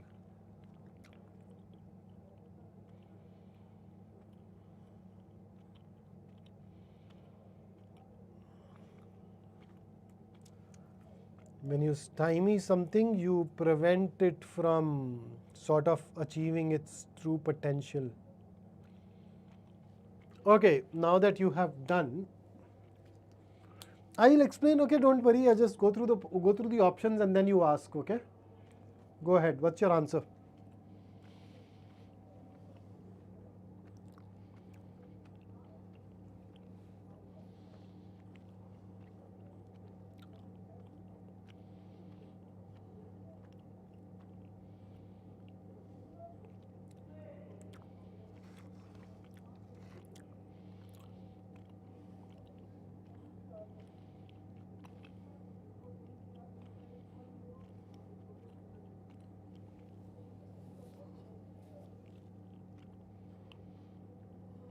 Nikhil, let's focus on this question now, yaar.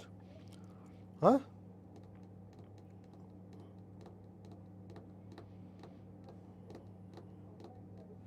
Yeah. Stymie is to prevent someone from achieving a goal, to prevent someone from doing something that they had planned to do, to block them, to act as an obstacle. Okay, so considering that I have a fair number of answers now, let's read the paragraph. They can break the rules. They can bury you in paperwork. They can lie. They can abuse their power. They can hurt people. They can do all this with impunity. If you can do something with impunity, then it means that you can do it without the danger of being punished. You know that you won't be punished. So they know they won't be punished. It is not just that they can, it is that they almost certainly will. Injustice is not an aberration. Aberration is an exception. So injustice is not an exception in this world, it is practically the norm. So if you go out, you'd see injustice happening everywhere. It's not an exception. People are unjust. Anyone who has tried to bring about change, who has tried to do the right thing, who has tried to follow virtue to its natural conclusions, has found this out. But you know what? But you know what they can't do? They cannot make you be like them. So let's say you are somebody who's against injustice. You are just, they are unjust. So they'll perpetuate the injustice. But one thing that they cannot do is that they cannot make you unjust like them.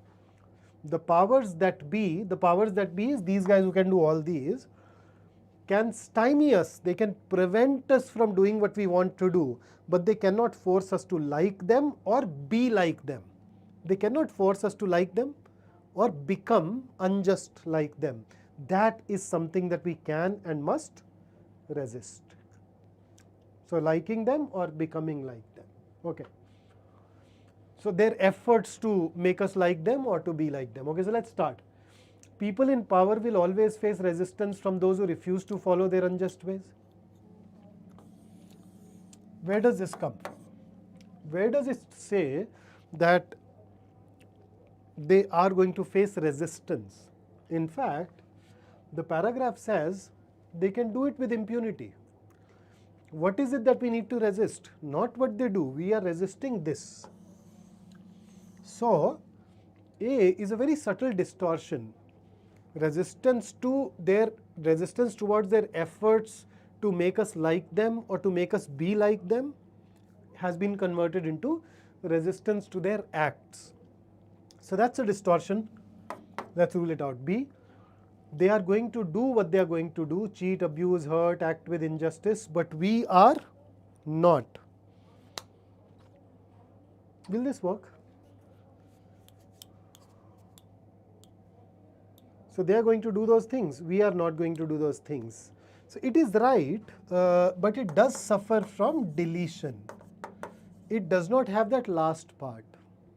The last couple of sentences that involved resisting their efforts to make us like them or be like them.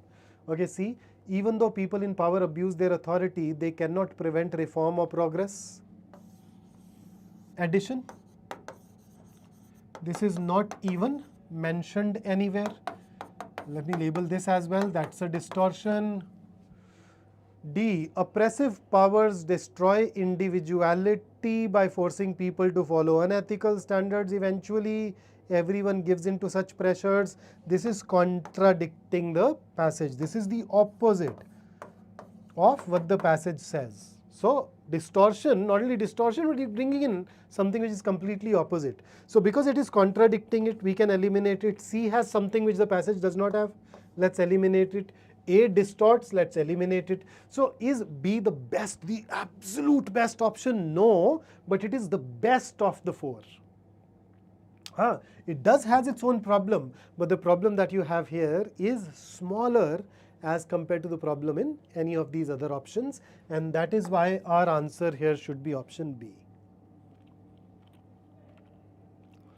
Neha says, sir, what is the question?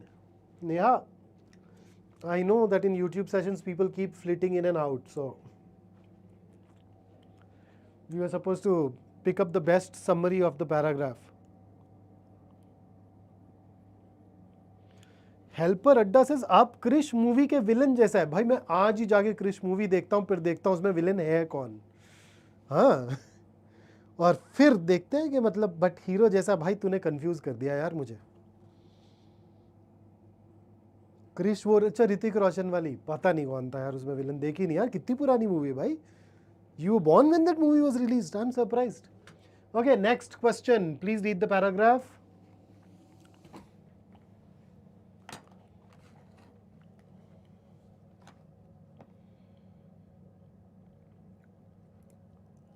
Samyak, the only thought process is the font size. Yeah, the font size becomes really very small. And I do that when I take sessions on our app or on our Facebook Live. But on YouTube, you always have an option, no? You can use the seeker to refer to the paragraph. So because you can refer to the paragraph,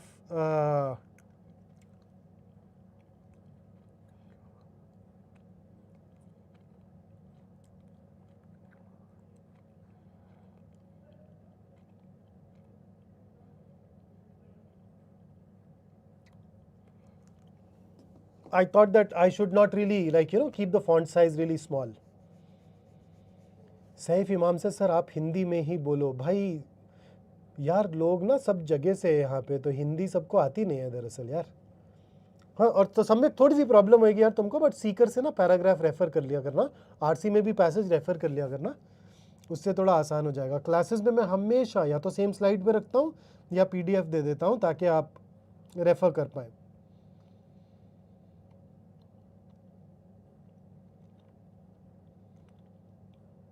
Okay, read the paragraph. Here are the options.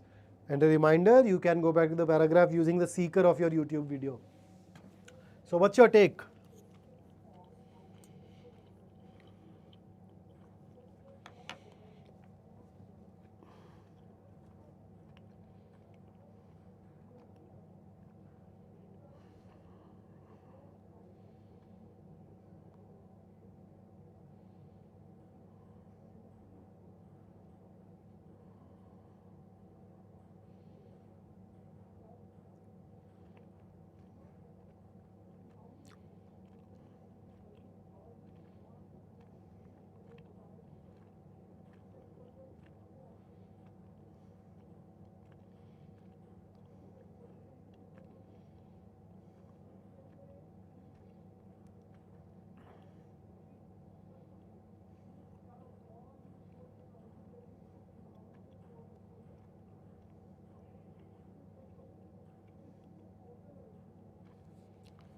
Okay, loads of answers trickling in. My bad, ignore these.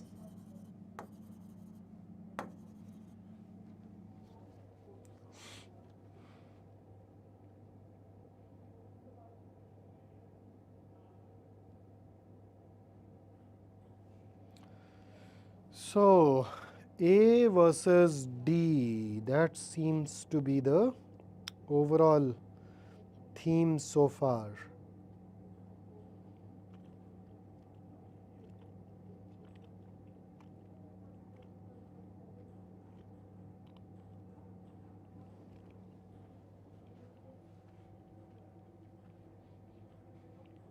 Okay, so let's see.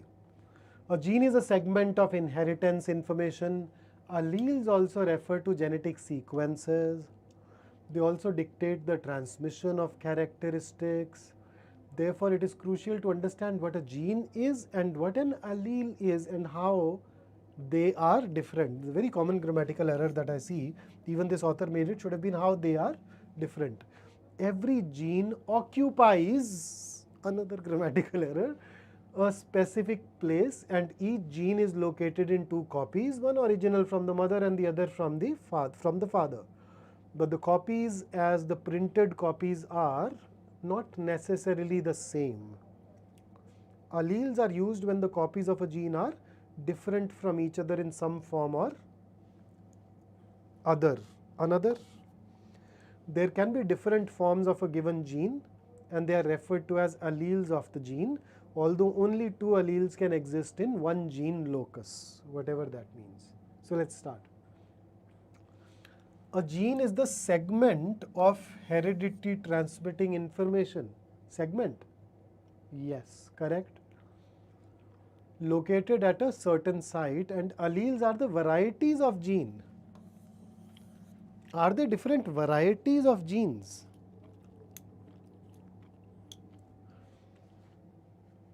When we say alleles are the varieties of genes, it somehow makes it suggest. So this will be interpreted as alleles are different types of genes. But according to the paragraph, alleles are not different types of genes. When the copies of a gene are different from each other, then alleles are used. So they are different versions of the same gene. They're not different types of genes. So this part is wrong.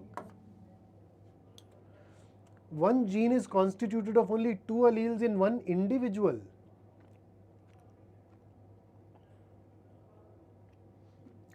It says one gene locus. Are we saying that one gene locus is equal to one individual?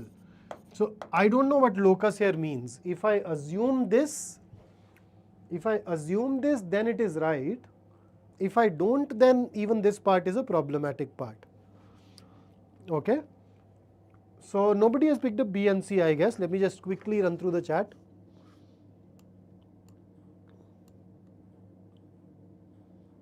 So mostly A and D. So let's just simply skip over to D. Both genes and alleles carry genetic information. Check. Gene occupies a locus. Yes. Last sentence. And 2 copies of a gene, 1 from each parent. Yes. Whereas allele is 2 or more variations of the same gene. Yes. So not varieties of gene, but versions of the same gene. Yes. So D is definitely better than A, and therefore we should pick it up on the basis of this itself. Plus, as I said, I don't know about this. Now, the problem with the CAT exam is, had it been GMAT, I would have ruled out A on this level too. Because GMAT basically gives us the kind of texts which are meant for laypersons. The CAT guys can at times be shameless. They're like, I don't know, I don't think of you as a layperson, you're expected to know science too, biology too. So therefore that I kept it in doubt. Okay, so that's 12th, and with that, let's move back to a passage. So ready? Shake it off.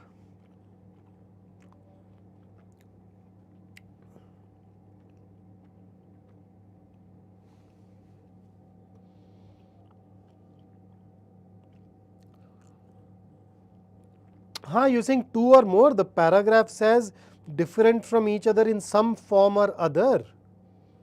So when you say different, different means what? 2 or more is basically another way of saying that different in some form or the other. So that can definitely be interpreted. Okay, so let me set up the timer.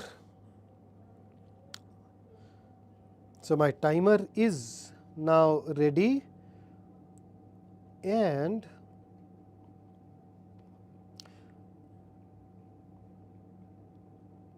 okay, so let me take you through the passage. 80 seconds for this slide. Oh, Rashu, I'm going to take you through one full VARC section. So yes, I will also give you para completion. Shivansh, Priya, when you said 2 or more, I hope you've gotten my address. When you say different in some form or the other, then there are differences. So there must be 2 different types at least, maybe more.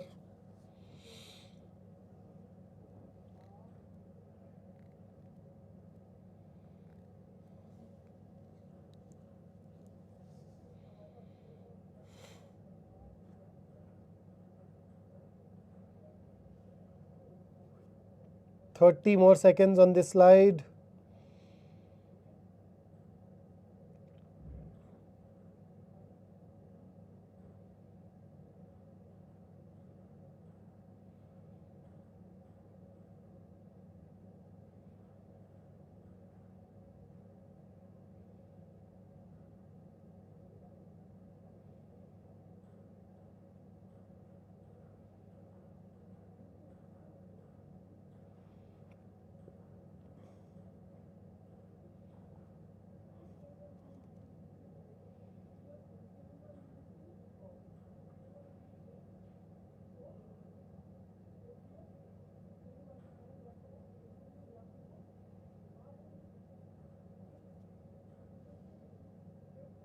Okay, so next. I ended up giving you guys more time.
Okay, and here is the next and the last slide.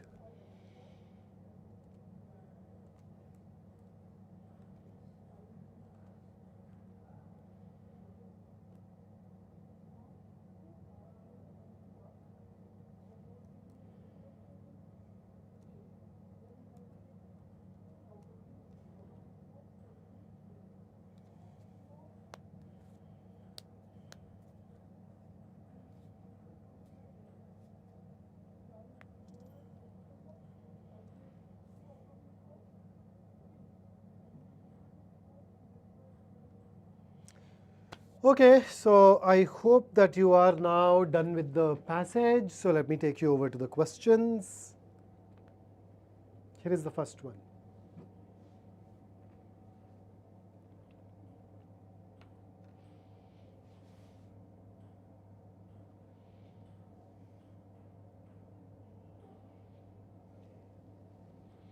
Kodakari is not a standard term, but it was defined in the last paragraph. So I think we'll go by this.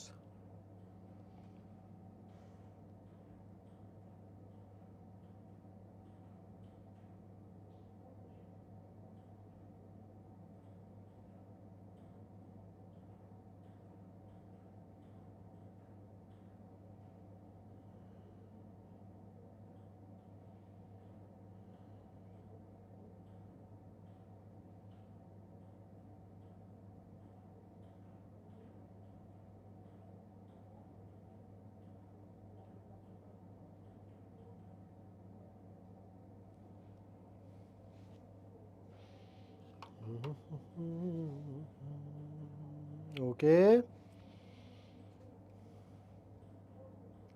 Shifting in 8 more seconds.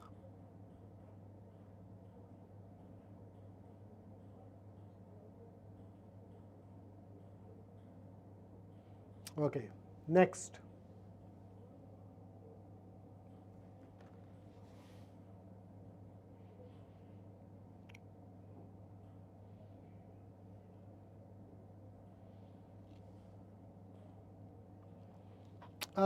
Abhishek, approximately 3 minutes.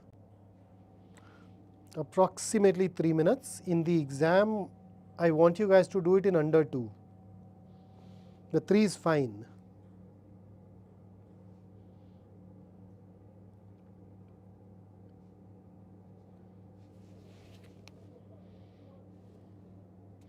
Abhishek, CAT has given us passages of all levels.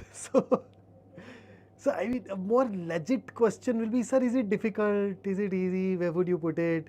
But then that's something that you can already figure out by the answer. So if majority of the people are getting a question right, I'll just tell you something about, I'll tell you something after this passage, okay?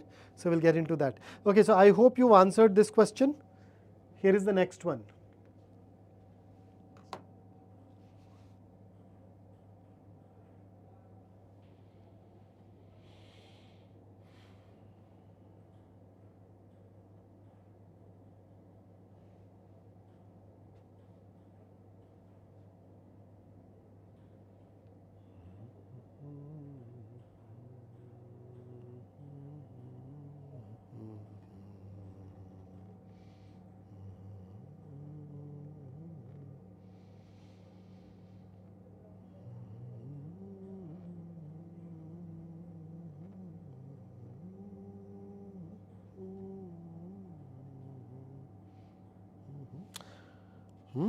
Quick, huh?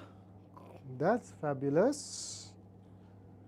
Good to see that you guys are quick, although, okay, anyhow, let's see. Shifting in 5 seconds.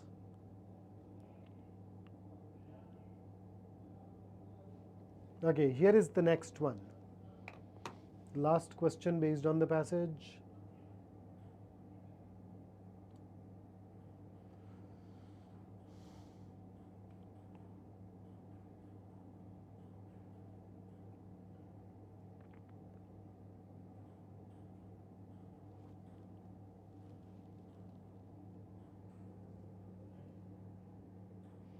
Satyam, no, you cannot, and you should not.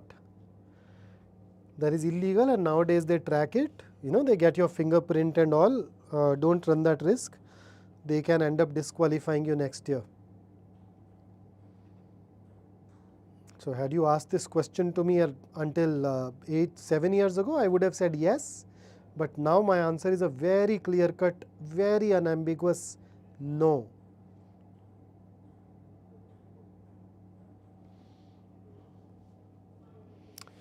Okay. You have 15 more seconds with this question. Please share your answer within that.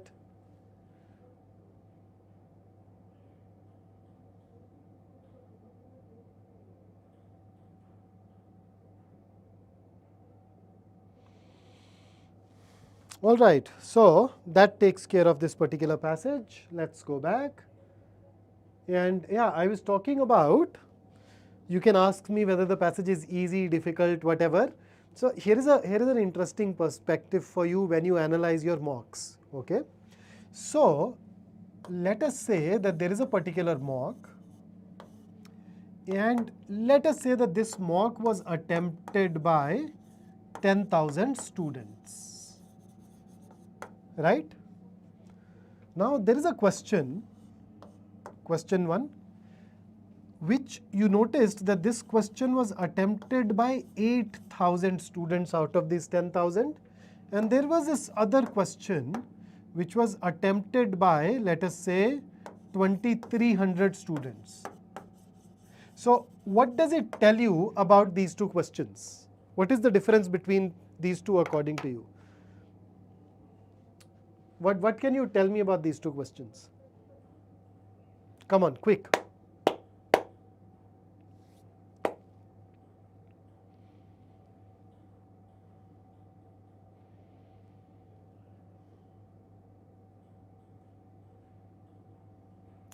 So 80% of the students attempted it, 23% of the students attempted it.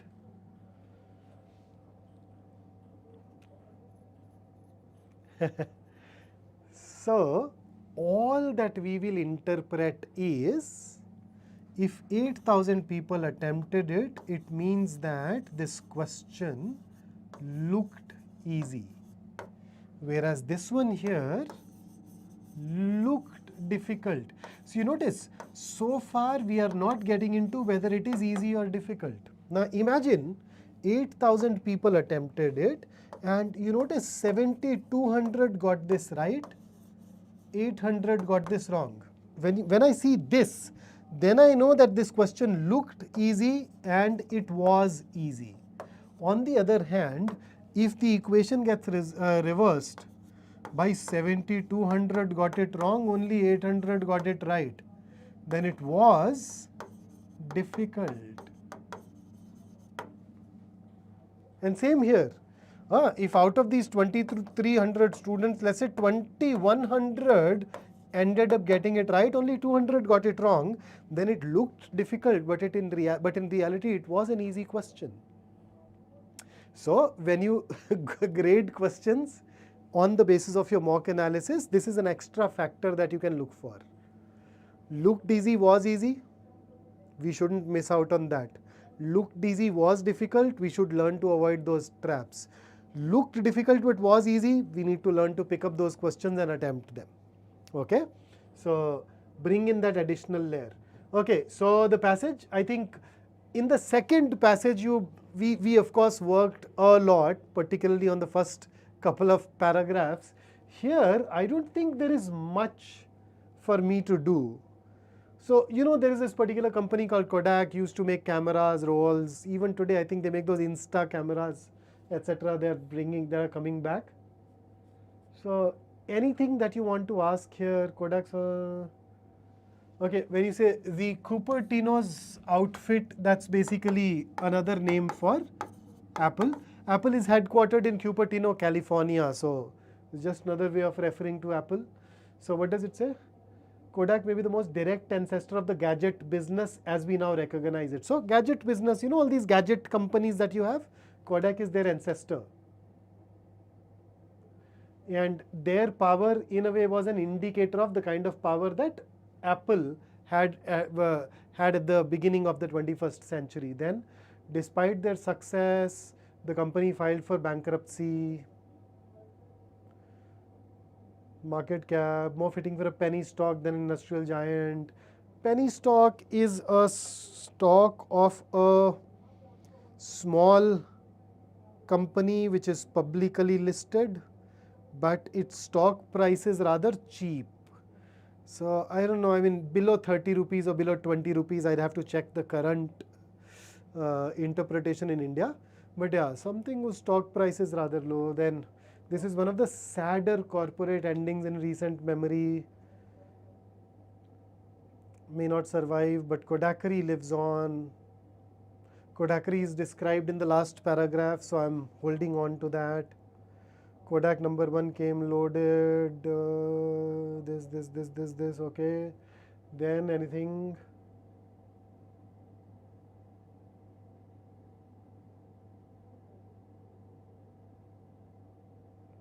More or less, I think, understandable. Kodak was a blanket advertiser. Who is a blanket advertiser? Do they advertise blankets? No. Blanket advertising is a type of promotion where you do not target a specific audience or a specific customer type. Okay, you just release it to all possible customer groups. Placing ads in many magazines, household names, struggle to more or less fine, I think.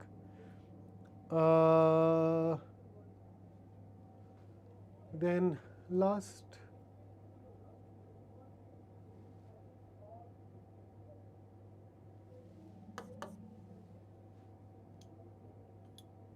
Camera, film, specifically which were grouped under the heading Kodakari. So their ability to do certain things all together. So now if I go ahead and look at the questions, question number 13. What innovation by Kodak significantly contributed to the democratization of photography according to the passage? Any issues with it? Direct questions, right? Specific detail questions.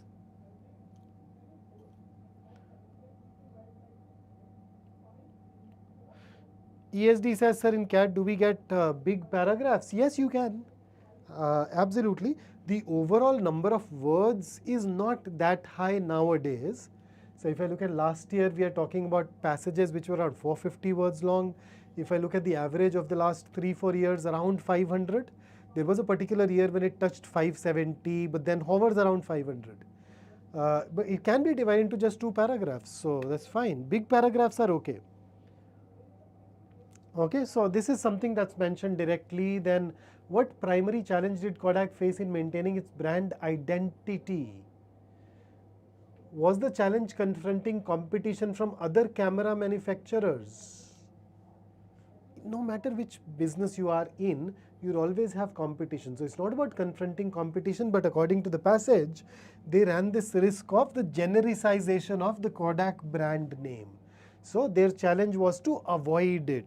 So once again, this is something which is mentioned in the passage more or less directly. C is not mentioned, D is not mentioned. So at the end, it was basically A versus B. Then question number 15, how did Kodak's marketing strategy contribute to its household recognition? So they engaged in what? Blanket advertising. Which one of these talks about blanket advertising? A.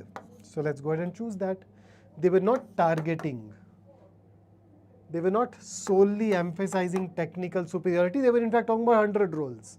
Something that was actually targeted at laypersons. Alliances not mentioned. So easy question. Then 16th. What can be inferred about its impact on modern social media culture? So were they focusing on professional grade equipment? This itself is false. So curtail is reduce. So did they reduce the expansion? This is also false. So in an inference based question, any conclusion that is false can safely be ruled out. Then B, Kodak's ethos of effortless abundance presaged the contemporary era of ubiquitous digital content sharing. Absolutely yes, this is true. Kodak's hesitation, is that a word? Hesitation. should be hesitation, no?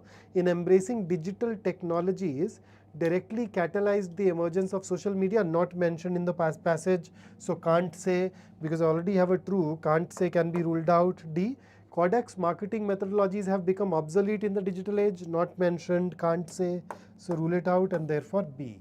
So yes, those of us who are asking it CAT level, I have seen passages in CAT that are easy, that are at this level.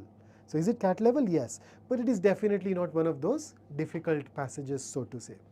Here is the next one, the next set. So what are we going to look at now? Missing sentence, paragraph, 4 blanks, choose. So para completion, there you go. So here is your lost sentence, and that's the beginning of your paragraph. Go ahead and tell me what you think. So the question, the options are all here for you. Abhishek, it was an inference based question, so we were just labeling it as true, false, can't say. So there was only one answer which is true. Aishani says, could I please explain the meaning of option B again? Okay, let's just go back quickly and let me explain it. So Kodak had this value of effortless abundance. Let me take you back, and we'd see this in the passage.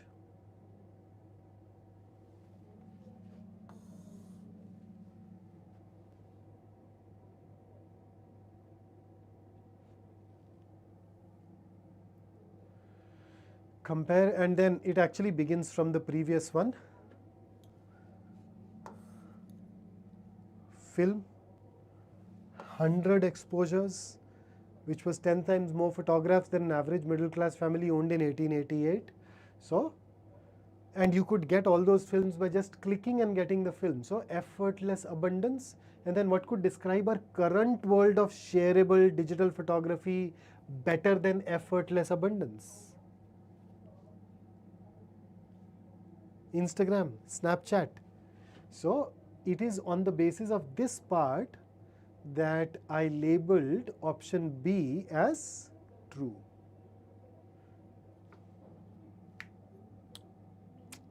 That's the part from which we can conclude it. Okay. So meaning Kodak's value of providing their consumers with effortless abundance when it comes to photography, then you won't have to worry. Just press a button, you'll get the photograph, and a lot of these. This in a way predicted the future where we've reached this contemporary era where you see this digital content sharing everywhere. So that's effortless abundance. It was the starting point. Okay, taking you back now to your question number 17. And let me set up the timer. Let's go.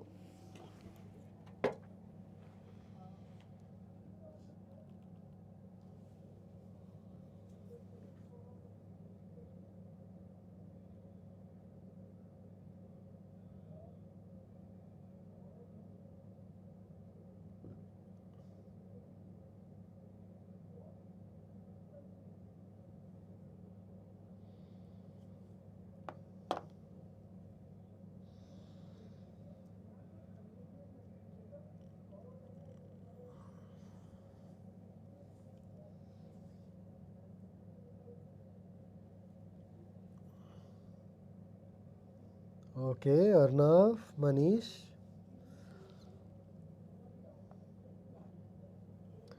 Sharath, you essentially use the kind of clues that you use to solve parajumbles.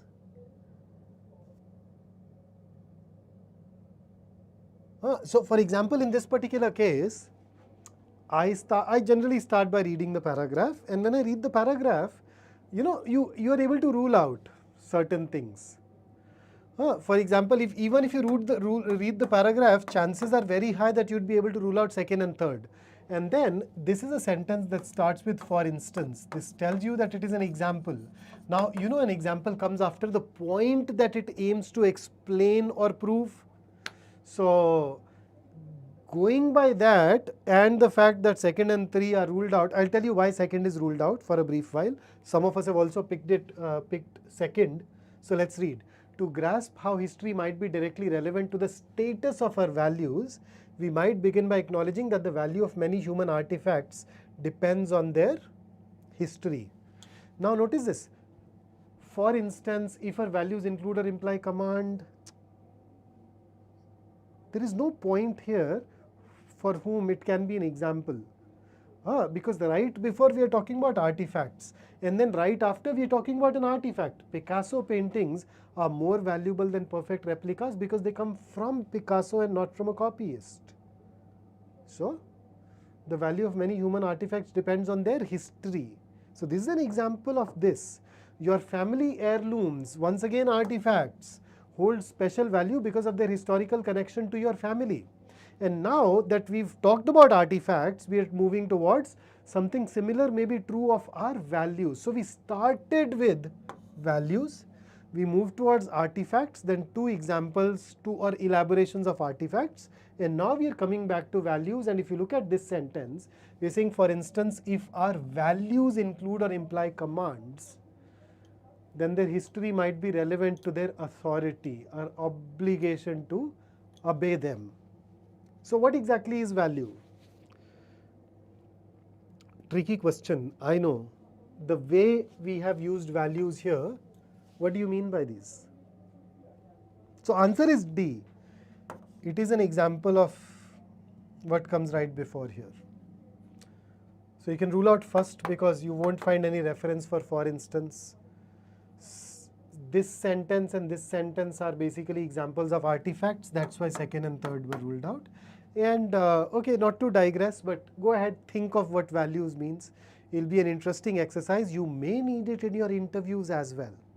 In the interviews, they can ask you about your value system. So do focus. Okay, and here is another question of this variety. What's your take? I'm starting the timer.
Okay, so I see a lot of answers. I will give you the right answer first. That's the answer. This is not the answer. Now think why. I could guess why you've chosen first. I know, but then for a brief while, indulge me. Indulge me once. Forget the rest of the paragraph. Let's just focus on putting this here, okay? So this is the first time since 1987 that the people of Kashmir are excited about the election, says Tokar. Now let's read. For the first time in almost 40 years, Bashir Ahmed Tokar, a 75-year-old apple farmer, cannot wait to cast his vote. You notice even this is not relevant. Let's exclude it. That's unnecessary, non-essential information. So for the first time in almost 40 years, Bashir Ahmed Tokar cannot wait to cast his vote. And then the quote says, this is the first time since 1987 that the people of Kashmir are excited about the elections. You see two problems here. Problem number one, you have first time here, and then in the court as well you have a first time. That creates a redundancy. Then it also creates a problem of time, in a way. For the first time in almost 40 years, and then since 1987, will that be 40 years? Yeah, this is something that can still be ignored. But this is creating a redundancy. Now let's proceed further. So let us say we've put it here. What is the very next sentence? It says, in the Himalayan valleys and mountains of the Indian region of Kashmir, elections have long been deemed a tainted affair. So we're saying people are excited, and then we are saying there is a history of tainting, and then once again but, then transition. But as Kashmiris go to the polls on Wednesday to vote for their first regional assembly in a decade, this time there has been a palpable buzz. In this sense, you can feel the excitement of voting.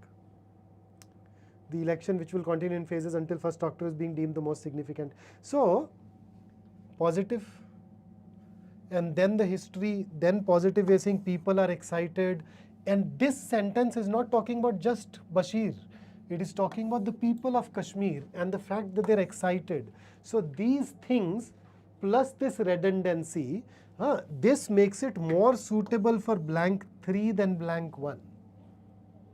So you notice all the people. And this talks about all the people. Excitement. Here is the excitement in people.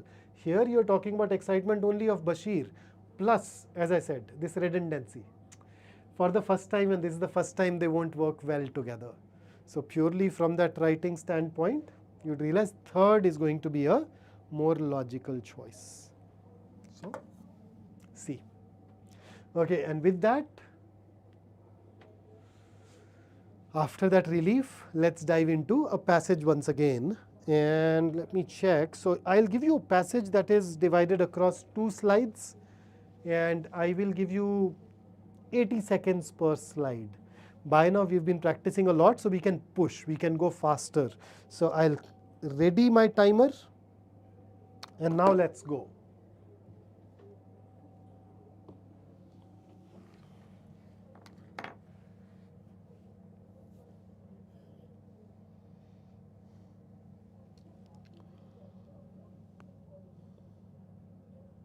Why not 4? Better after 3, because the people's excitement is stated right before the third blank, Saif. So people are excited is stated before third. After third, you have the details, the information of the election, its phases.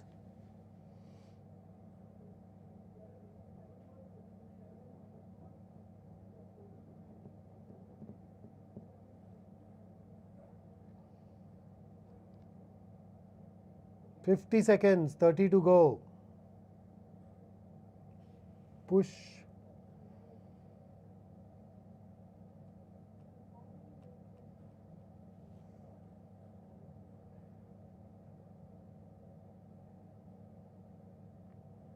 Okay, so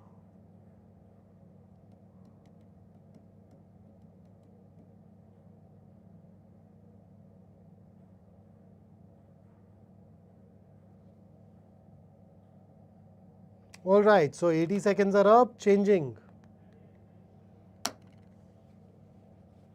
So another 80 seconds, and then you have the question.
15 seconds to go.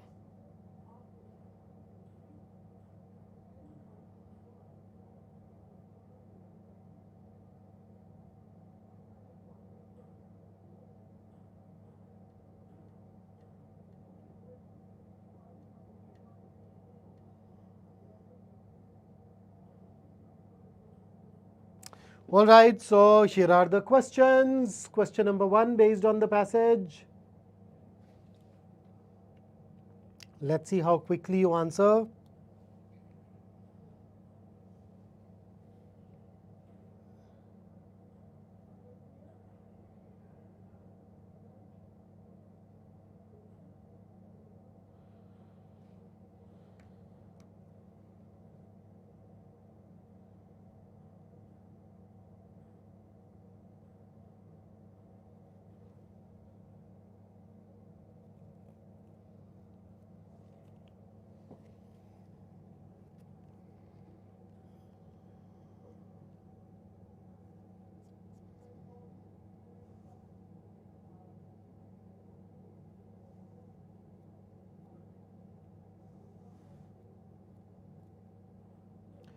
Okay, so all right. I see some answers trickling in.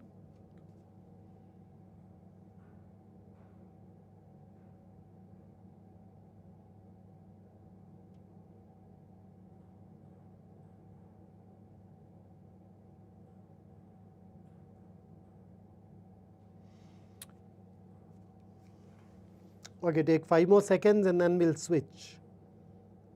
Take 10 more seconds, it's okay. I think the answers are slow for this one.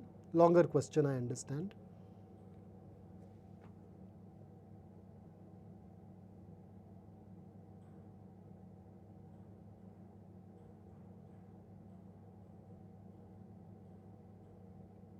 Okay, so here is the next one.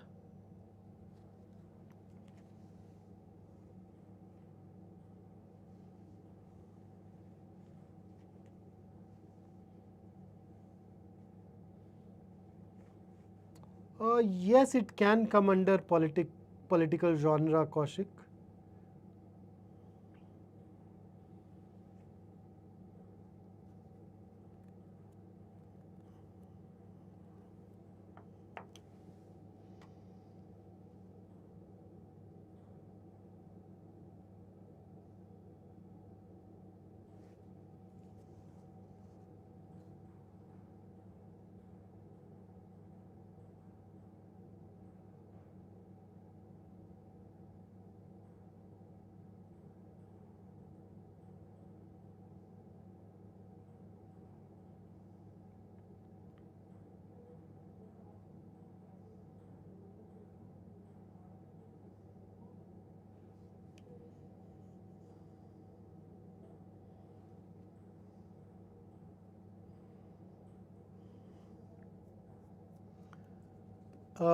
Safe, that means to avoid.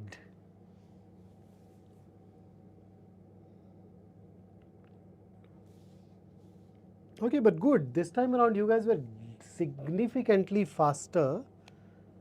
We'll look at right or wrong, but faster, yes. And I've seen A, B, C, and C has been retracted. Let's see. Okay, 5 seconds and I switch.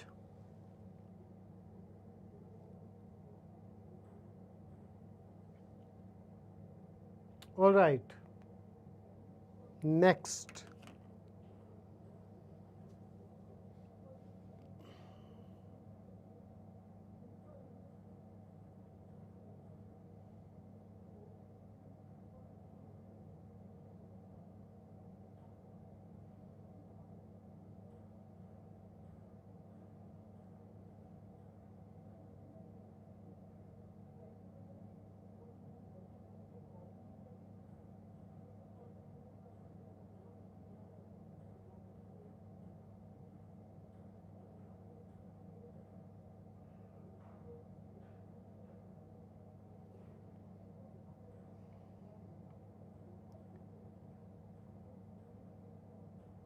"45 seconds for this question so far. I'll give you 40, 45 more.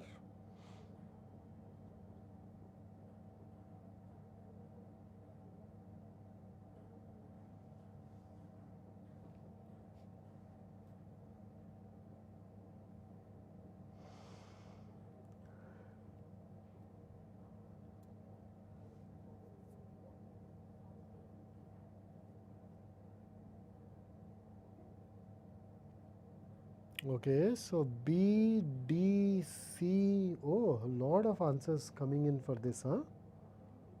Interesting.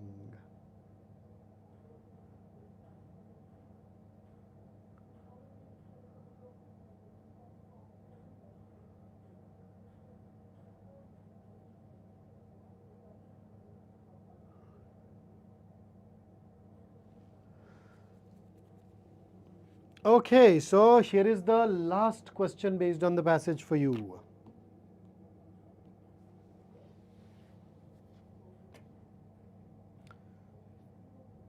हाँ हाँ, मैं पीयूष यही देख रहा था, तेरा option कहाँ है? Now I see that.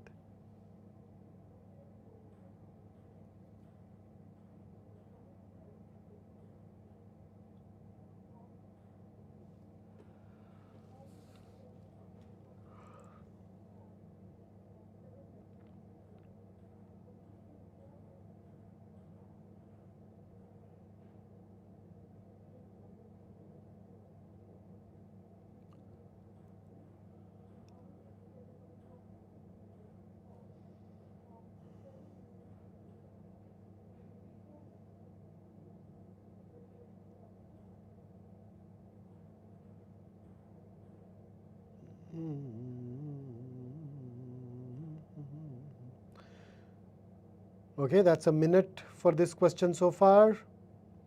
And the answers are streaming in. Shubh, absolutely, absolutely, yeah. We'll start with the passage, look at each one of these questions individually. So we're getting B, C, D, loads of different options, huh? Interesting.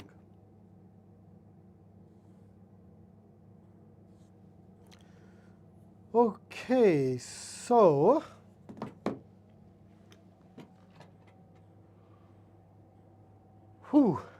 let's see. So let's get into the passage. Easy passage, challenging questions. So the very first paragraph gives us a rather important lesson that all of us should imbibe. A convincing message must be logical, and in a political discourse, this means, according to Aristotle, that a proposal must have obvious advantages compared to an alternative. Okay? The pro-constitution campaign did indeed concentrate on the advantages of the new treaty. So what exactly is a treaty?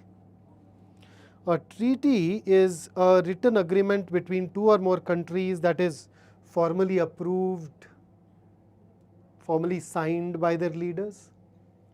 So this tells us that, okay, there is a new treaty,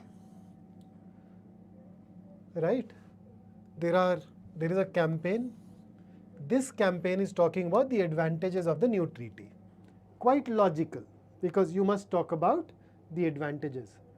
However, now that's a biggie, right? Whenever I see words like however, but, while reading a passage, I slow down. So far it appears that the pro-constitution campaign is making a logical argument. However, two remarks must be made. Which one? In the first place, the campaigners confused this is better and this is good. Again and again they said that the proposed constitution was an improvement compared to the old Treaty of Nice. You notice this capital N. This capital N basically tells you that it is the name of a particular place. So for those of us who've studied a bit of history, Treaty of Nice was basically linked with European Union. Okay, so back at the beginning of the century, there was this proposed enlargement of the European Union. Okay, they wanted to bring in 10 more countries. Sorry, something has gotten into my eye. They wanted to bring in 10 more countries in their fold. So there was a treaty which was signed at a place called Nice, and that approved their inclusion. I think it was signed in around 2001. It came into force at around 2003. So there was some treaty, some agreement that was formed. Now there is a new agreement, and these guys are saying that this is better. So they've repeatedly said it is better than the old treaty. This was true because the European Parliament was to receive greater powers and democratic controls increased. Many people will consider these things to be improvements, and therefore the campaigners argued the Dutch could agree with the constitution. The Dutch are basically the Netherlands. But the issue was not whether the new treaty was better for Europe. It was presented as good for Europe. And this was not the whole truth. Better is not good enough. This is the crux. So imagine that you went to a tailor, and you have a wedding coming up, and you asked your tailor to stitch you a suit. If you're a guy, maybe a jacket. If you're a lady, a gown or whatever. Then you went for the fitting of your jacket. The fitting was not right. So he said, nah, Master Ji, this needs improvement. So Master Ji said, okay beta, I'll take the measurements again, and then you come back in 3 days. 3 days later, when you go and try that, you realize that the fitting has become better than what it was earlier, but it is still not perfect. So the fit has become better, but is it good enough? So I hope you see that distinction. So the new treaty is better, but then it may still not be a treaty that takes care of all the concerns. So therefore not good enough. Okay?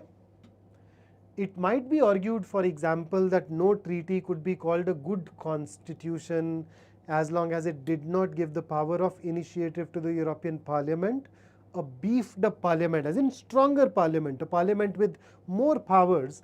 Without this vital power cannot be called democratic. So far, what are we talking about? We are talking about the fact that there is a pro-constitution campaign which says that the new treaty is better, but there are two problems with it. Problem number one is they are calling this treaty better. Yes, it is better than the previous treaty because it gives more powers to the constitution, but it is still not good enough. Okay, then voters could have very sound reasons to think that this treaty was not sufficient, even though they could agree that it was better than the current treaty. So once again, that jacket analogy just extends this. In the second place, so now the second objection, the first is it is better but it is not good enough. Second, what is logic? Not everybody considers the same appeals to be valid. So, when we try to appeal to individuals, when we want to convince people, we appeal to them. At its heart, that appeal has to be centered around the self-interest of that other person. So imagine you are a CAT aspirant. If I want to appeal to you, my appeal has to be built around, hey, do this and your percentile will go up. Do this and you can get greater scores with lesser effort. So at the end of the day, your self-interest needs to be involved, right? Now, I can appeal to your self-interest in 3 ways. I can appeal to your reason. I can appeal to your emotion. I can appeal to your character. Different types of appeals. But then that same appeal may not work for everyone.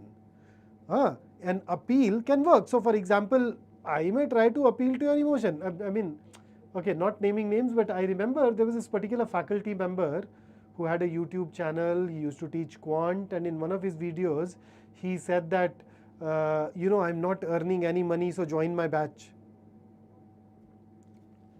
He was appealing to their emotions. He's like, I teach you here. I don't get money. I need money. Please join me. Give that money to me by joining my batch. It was an appeal to emotion. For some students of his on that YouTube channel, it was a legit appeal. But then for some other individuals, it was not a legit appeal. They're like, what is this? Why are you saying these things to us? Right? So similarly, we're saying, what is logic? After all, not everybody considers the same appeal to be valid. So here is an argument that was really mentioned. The Eastern Europeans do not support the Dutch. The Eastern European countries, these Turkey and all that, the Netherlands during the Eurovision Song Contest. So it's a big thing in Europe, okay? They have this annual song contest there.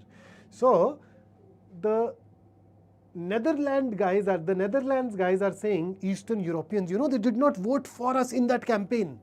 So we will not support a treaty that benefits them. I mean, come on, you're talking about European Union and you're saying we won't sign it because they don't support our songs. Yeah, so here is an argument that is really mentioned. You look at the irony that, there is a country which is deciding on the fate of an agreement on the basis of they don't vote for us. They don't vote for our songs in a competition, in a contest. Okay, it is understandable that many people thought that this was really irrelevant, obviously, but there were people who thought it was perfectly logical. So what is logic after all? It was rather tactless of the Dutch Minister for Foreign Affairs, Mr. Bott, to declare that the song contest argument was holding things upside down. So it was this argument which has basically put that entire agreement in jeopardy. And equally tactless was his suggestion that people should stay away from the polling stations if they did not understand what the treaty was about. So the moment you're calling him tactless, you're saying that he's not diplomatic, right? Tactless is you're not careful about saying or doing things that could upset people. And then not only were these remarks tactless, they also disregarded the nature of democracy. He's saying stay away from the polling station. So what's the nature of democracy? If the best policy could be deduced logically, we could give supreme power to a group of philosophers and live happily ever after. So if logic is everything, then why do you need people? Why do you need democracy? Go to philosophers. But then we do not do this because even the greatest sages make mistakes. So that's basically your passage. Let's start with the questions. So what fundamental misapprehension regarding the treaty's advantages does the passage attribute to the proponents of the pro-constitution campaign? Phew.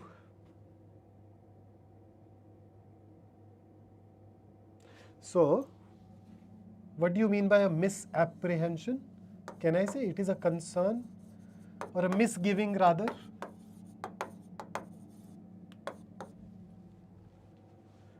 So, there is somebody who has a misapprehension about treaty's advantage. There is somebody who thinks that this treaty is not good.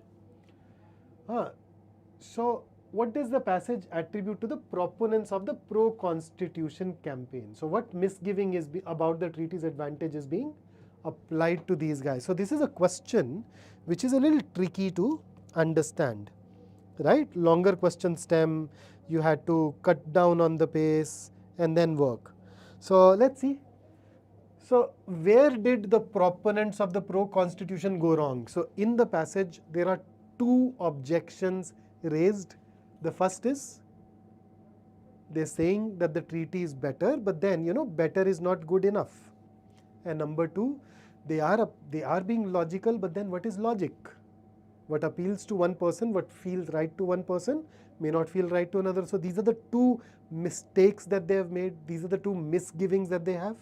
That they believe that better is good enough and it is logical. So let us see which answer choice goes ahead and captures it. They presupposed that any enhancement over the Treaty of Nice would unequivocally establish the new constitution as the paragon of governance for Europe. Yes, they presupposed it, but it is not being shared by the passage as a misgiving. B, they misconstrued the concept of better as being universally satisfactory, failing to critically appraise the sufficiency of the improvements. So this is definitely a part of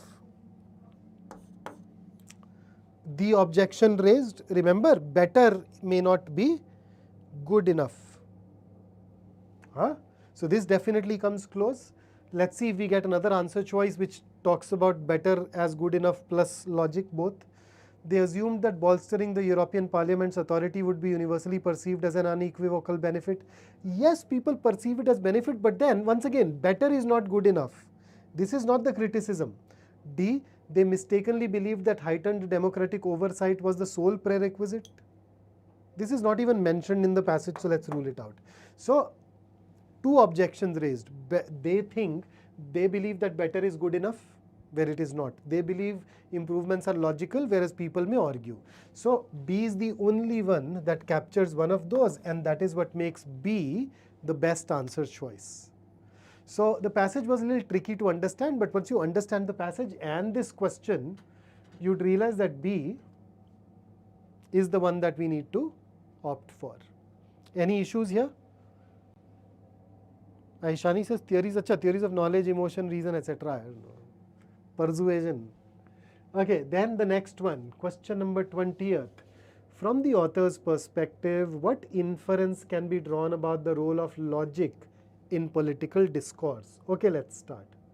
Logic must be the paramount guiding principle in political campaigns to guarantee absolute clarity and rational decision making. Can I say that according to the author of this paragraph, this is false? Why? Just look at the last paragraph.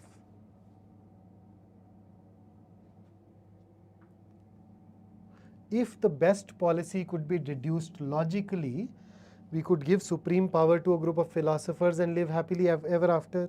We do not do this because even the greatest sages make mistakes. This tells you that logic is not paramount. This tells you that this is not the best strategy or best way of creating policies. So, in an inference-based question, the moment I see a false answer, you can rule it out straight away. Interpretations of what constitutes a logical argument differ widely among individuals, making universal agreement a challenging endeavor. True. After all, what is logic? Second last paragraph. You can infer B from there. C. Political campaigns that disregard Aristotelian logic are destined to fail in persuading the electorate. Can't say. Aristotle is mentioned in the passage, yes, in the very first paragraph. Aristotelian logic is not mentioned. Aristotelian logic is a branch, a subject that he probably went on to create. This is just a viewpoint that Aristotle agreed with, that things should be logical. But that does not mean that it was talking about Aristotelian logic. Okay, so can't say. D. Campaigners should avoid logical arguments in political discourse as they can lead to misunderstandings with the electorate. Now, nowhere does the passage say that they should avoid logical arguments. In fact, the very first paragraph says that, hey, logical arguments are better. It is just that they have a problem there in their logical argument where they think that better is good enough. This is a different problem. So the problem was with the argument. The problem was not with the fact that they offered logic. And therefore, this suggestion is not something that we can infer from the passage. And thus, because B is true, that's our answer. Now, let's get into the next one. How does the passage critique the treatment of democracy within the context of the pro-constitution campaign? So where is the treatment of democracy mentioned? Second last paragraph, where Mr. Bott was mentioned, and Mr. Bott says don't come to the polling station and all. Now, according to the author, was this right? The passage in fact does not agree with Mr. Bott's remarks. Who said that those who do not understand the treaty should abstain from voting. The exact word used for him was tactless. So let's start with A. By asserting that democracy has been fully realized through the proposed constitution's implementation.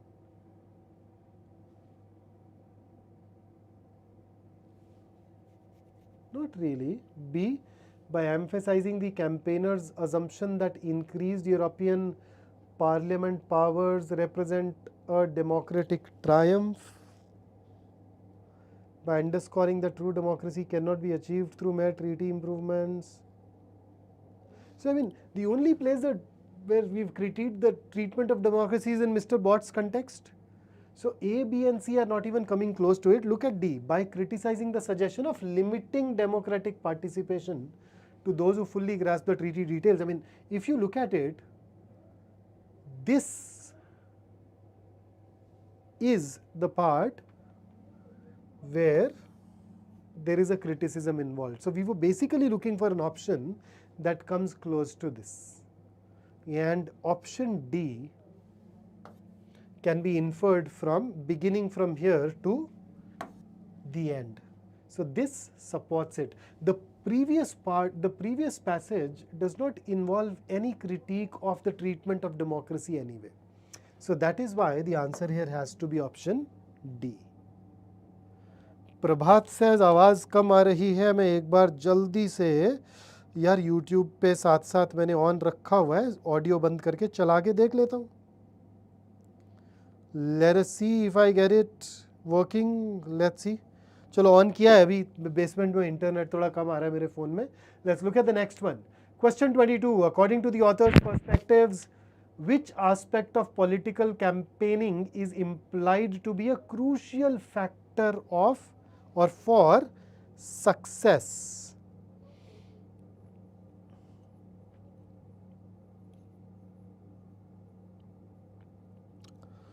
So, if I begin at the very beginning of the passage, it says that, see, we basically need to convince everybody of the fact that what we are saying is correct.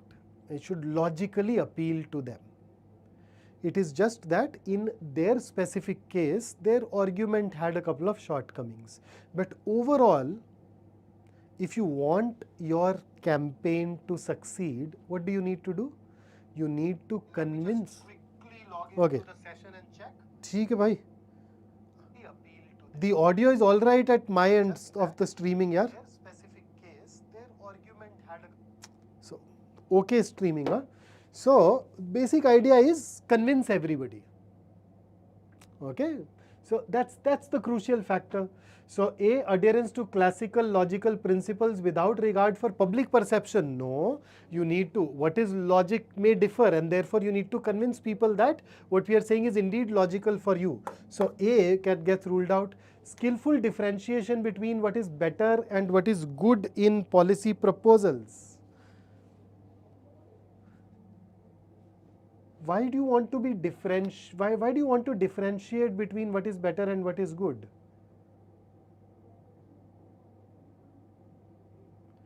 It's just that in their particular case, the better was not good enough.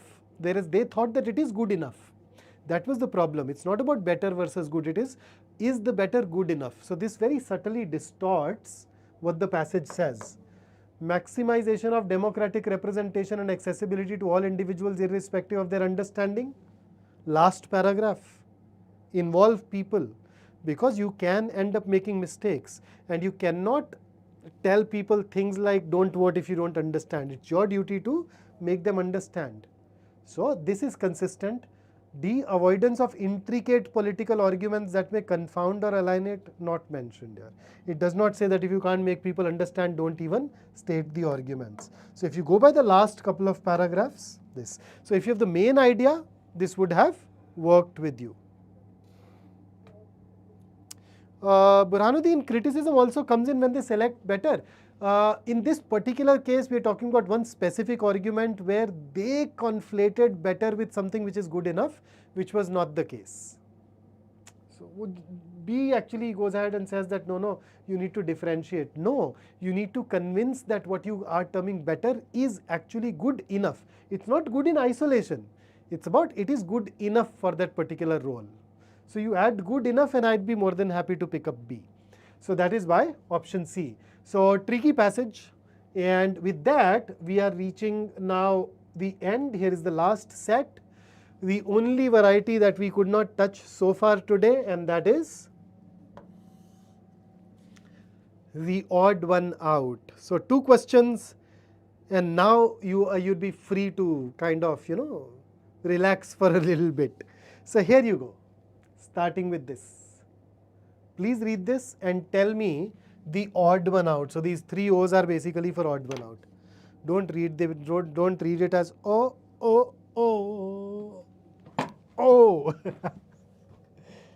Damn.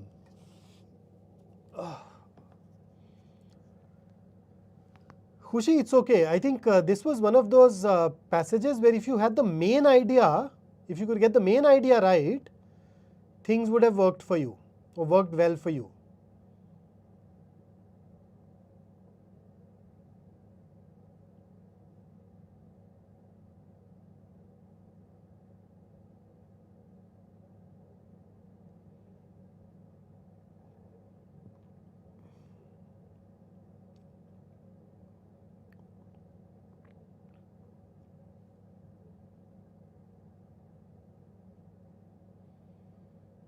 हाँ हाँ केशव, हम सभी लोगों की ज़िंदगी जब cat पास आ रहा होता है ऐसी होती है यार.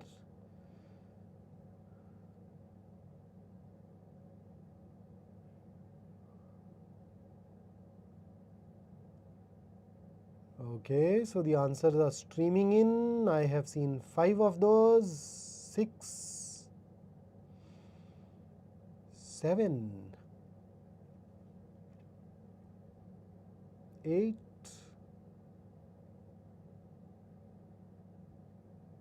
9, 10, 11, 12, and you guys are absolutely right. The correct answer is indeed option 2. So, 1, 3, 4 and 5 talk about the fact that people try not to include women in the workforce, whereas this deals with workload and stress related concerns are major risks. The other 4 are saying that they are not even allowed to come into workforce. This is something that will happen post facto. So second, it is absolutely spot on. Good going. And with that, I think most of you have now answered this. So let me take you over to your next question. What say you?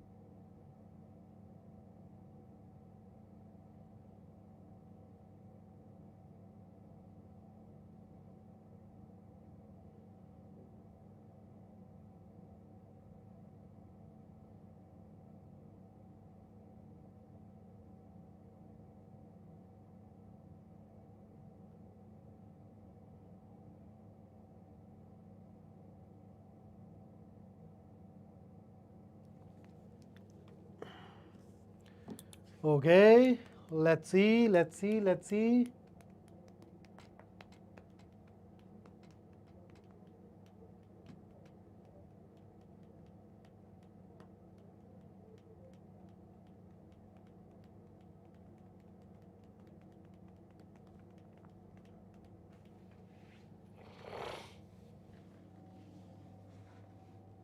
Acha, Manish, are you sure?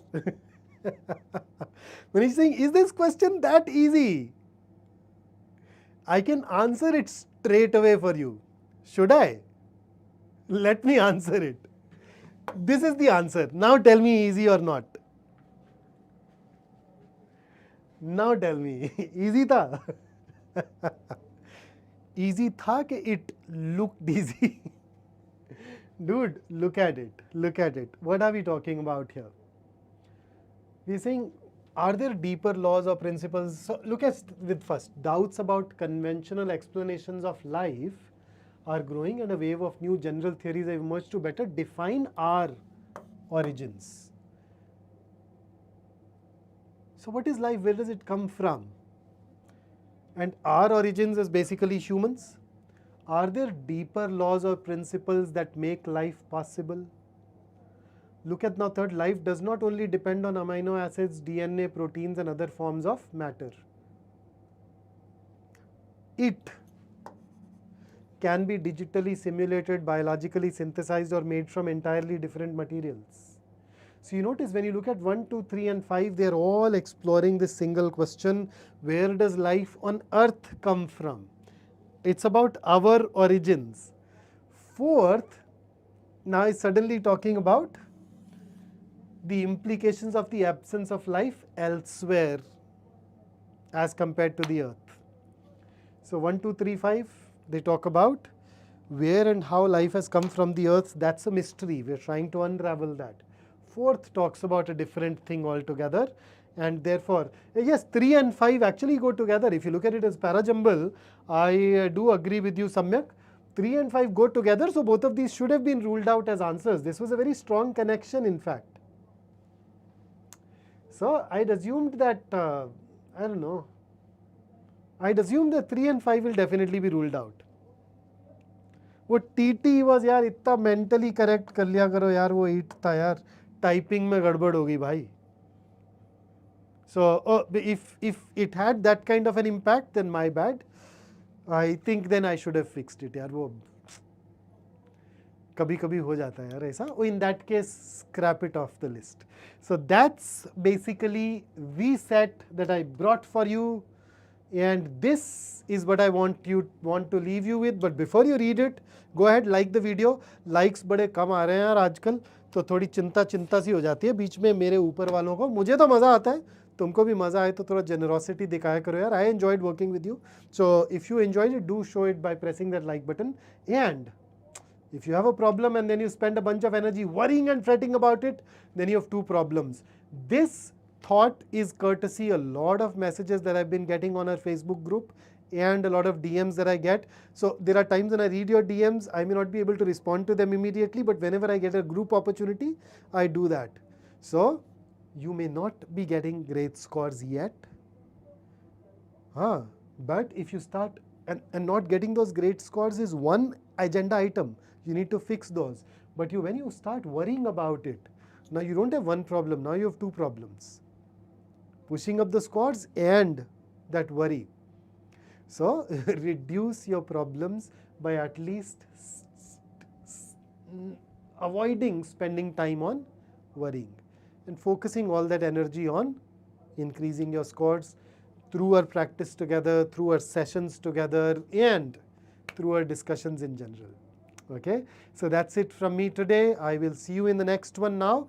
I will be taking my third class of the crash course, the first in the batch, the previous two were on YouTube. So the third one on 3rd of October, and I'll see you then. Okay, so let's stop here and meet each other really soon. Take care, have a nice evening, and keep working hard. That's it. A lot of love for you.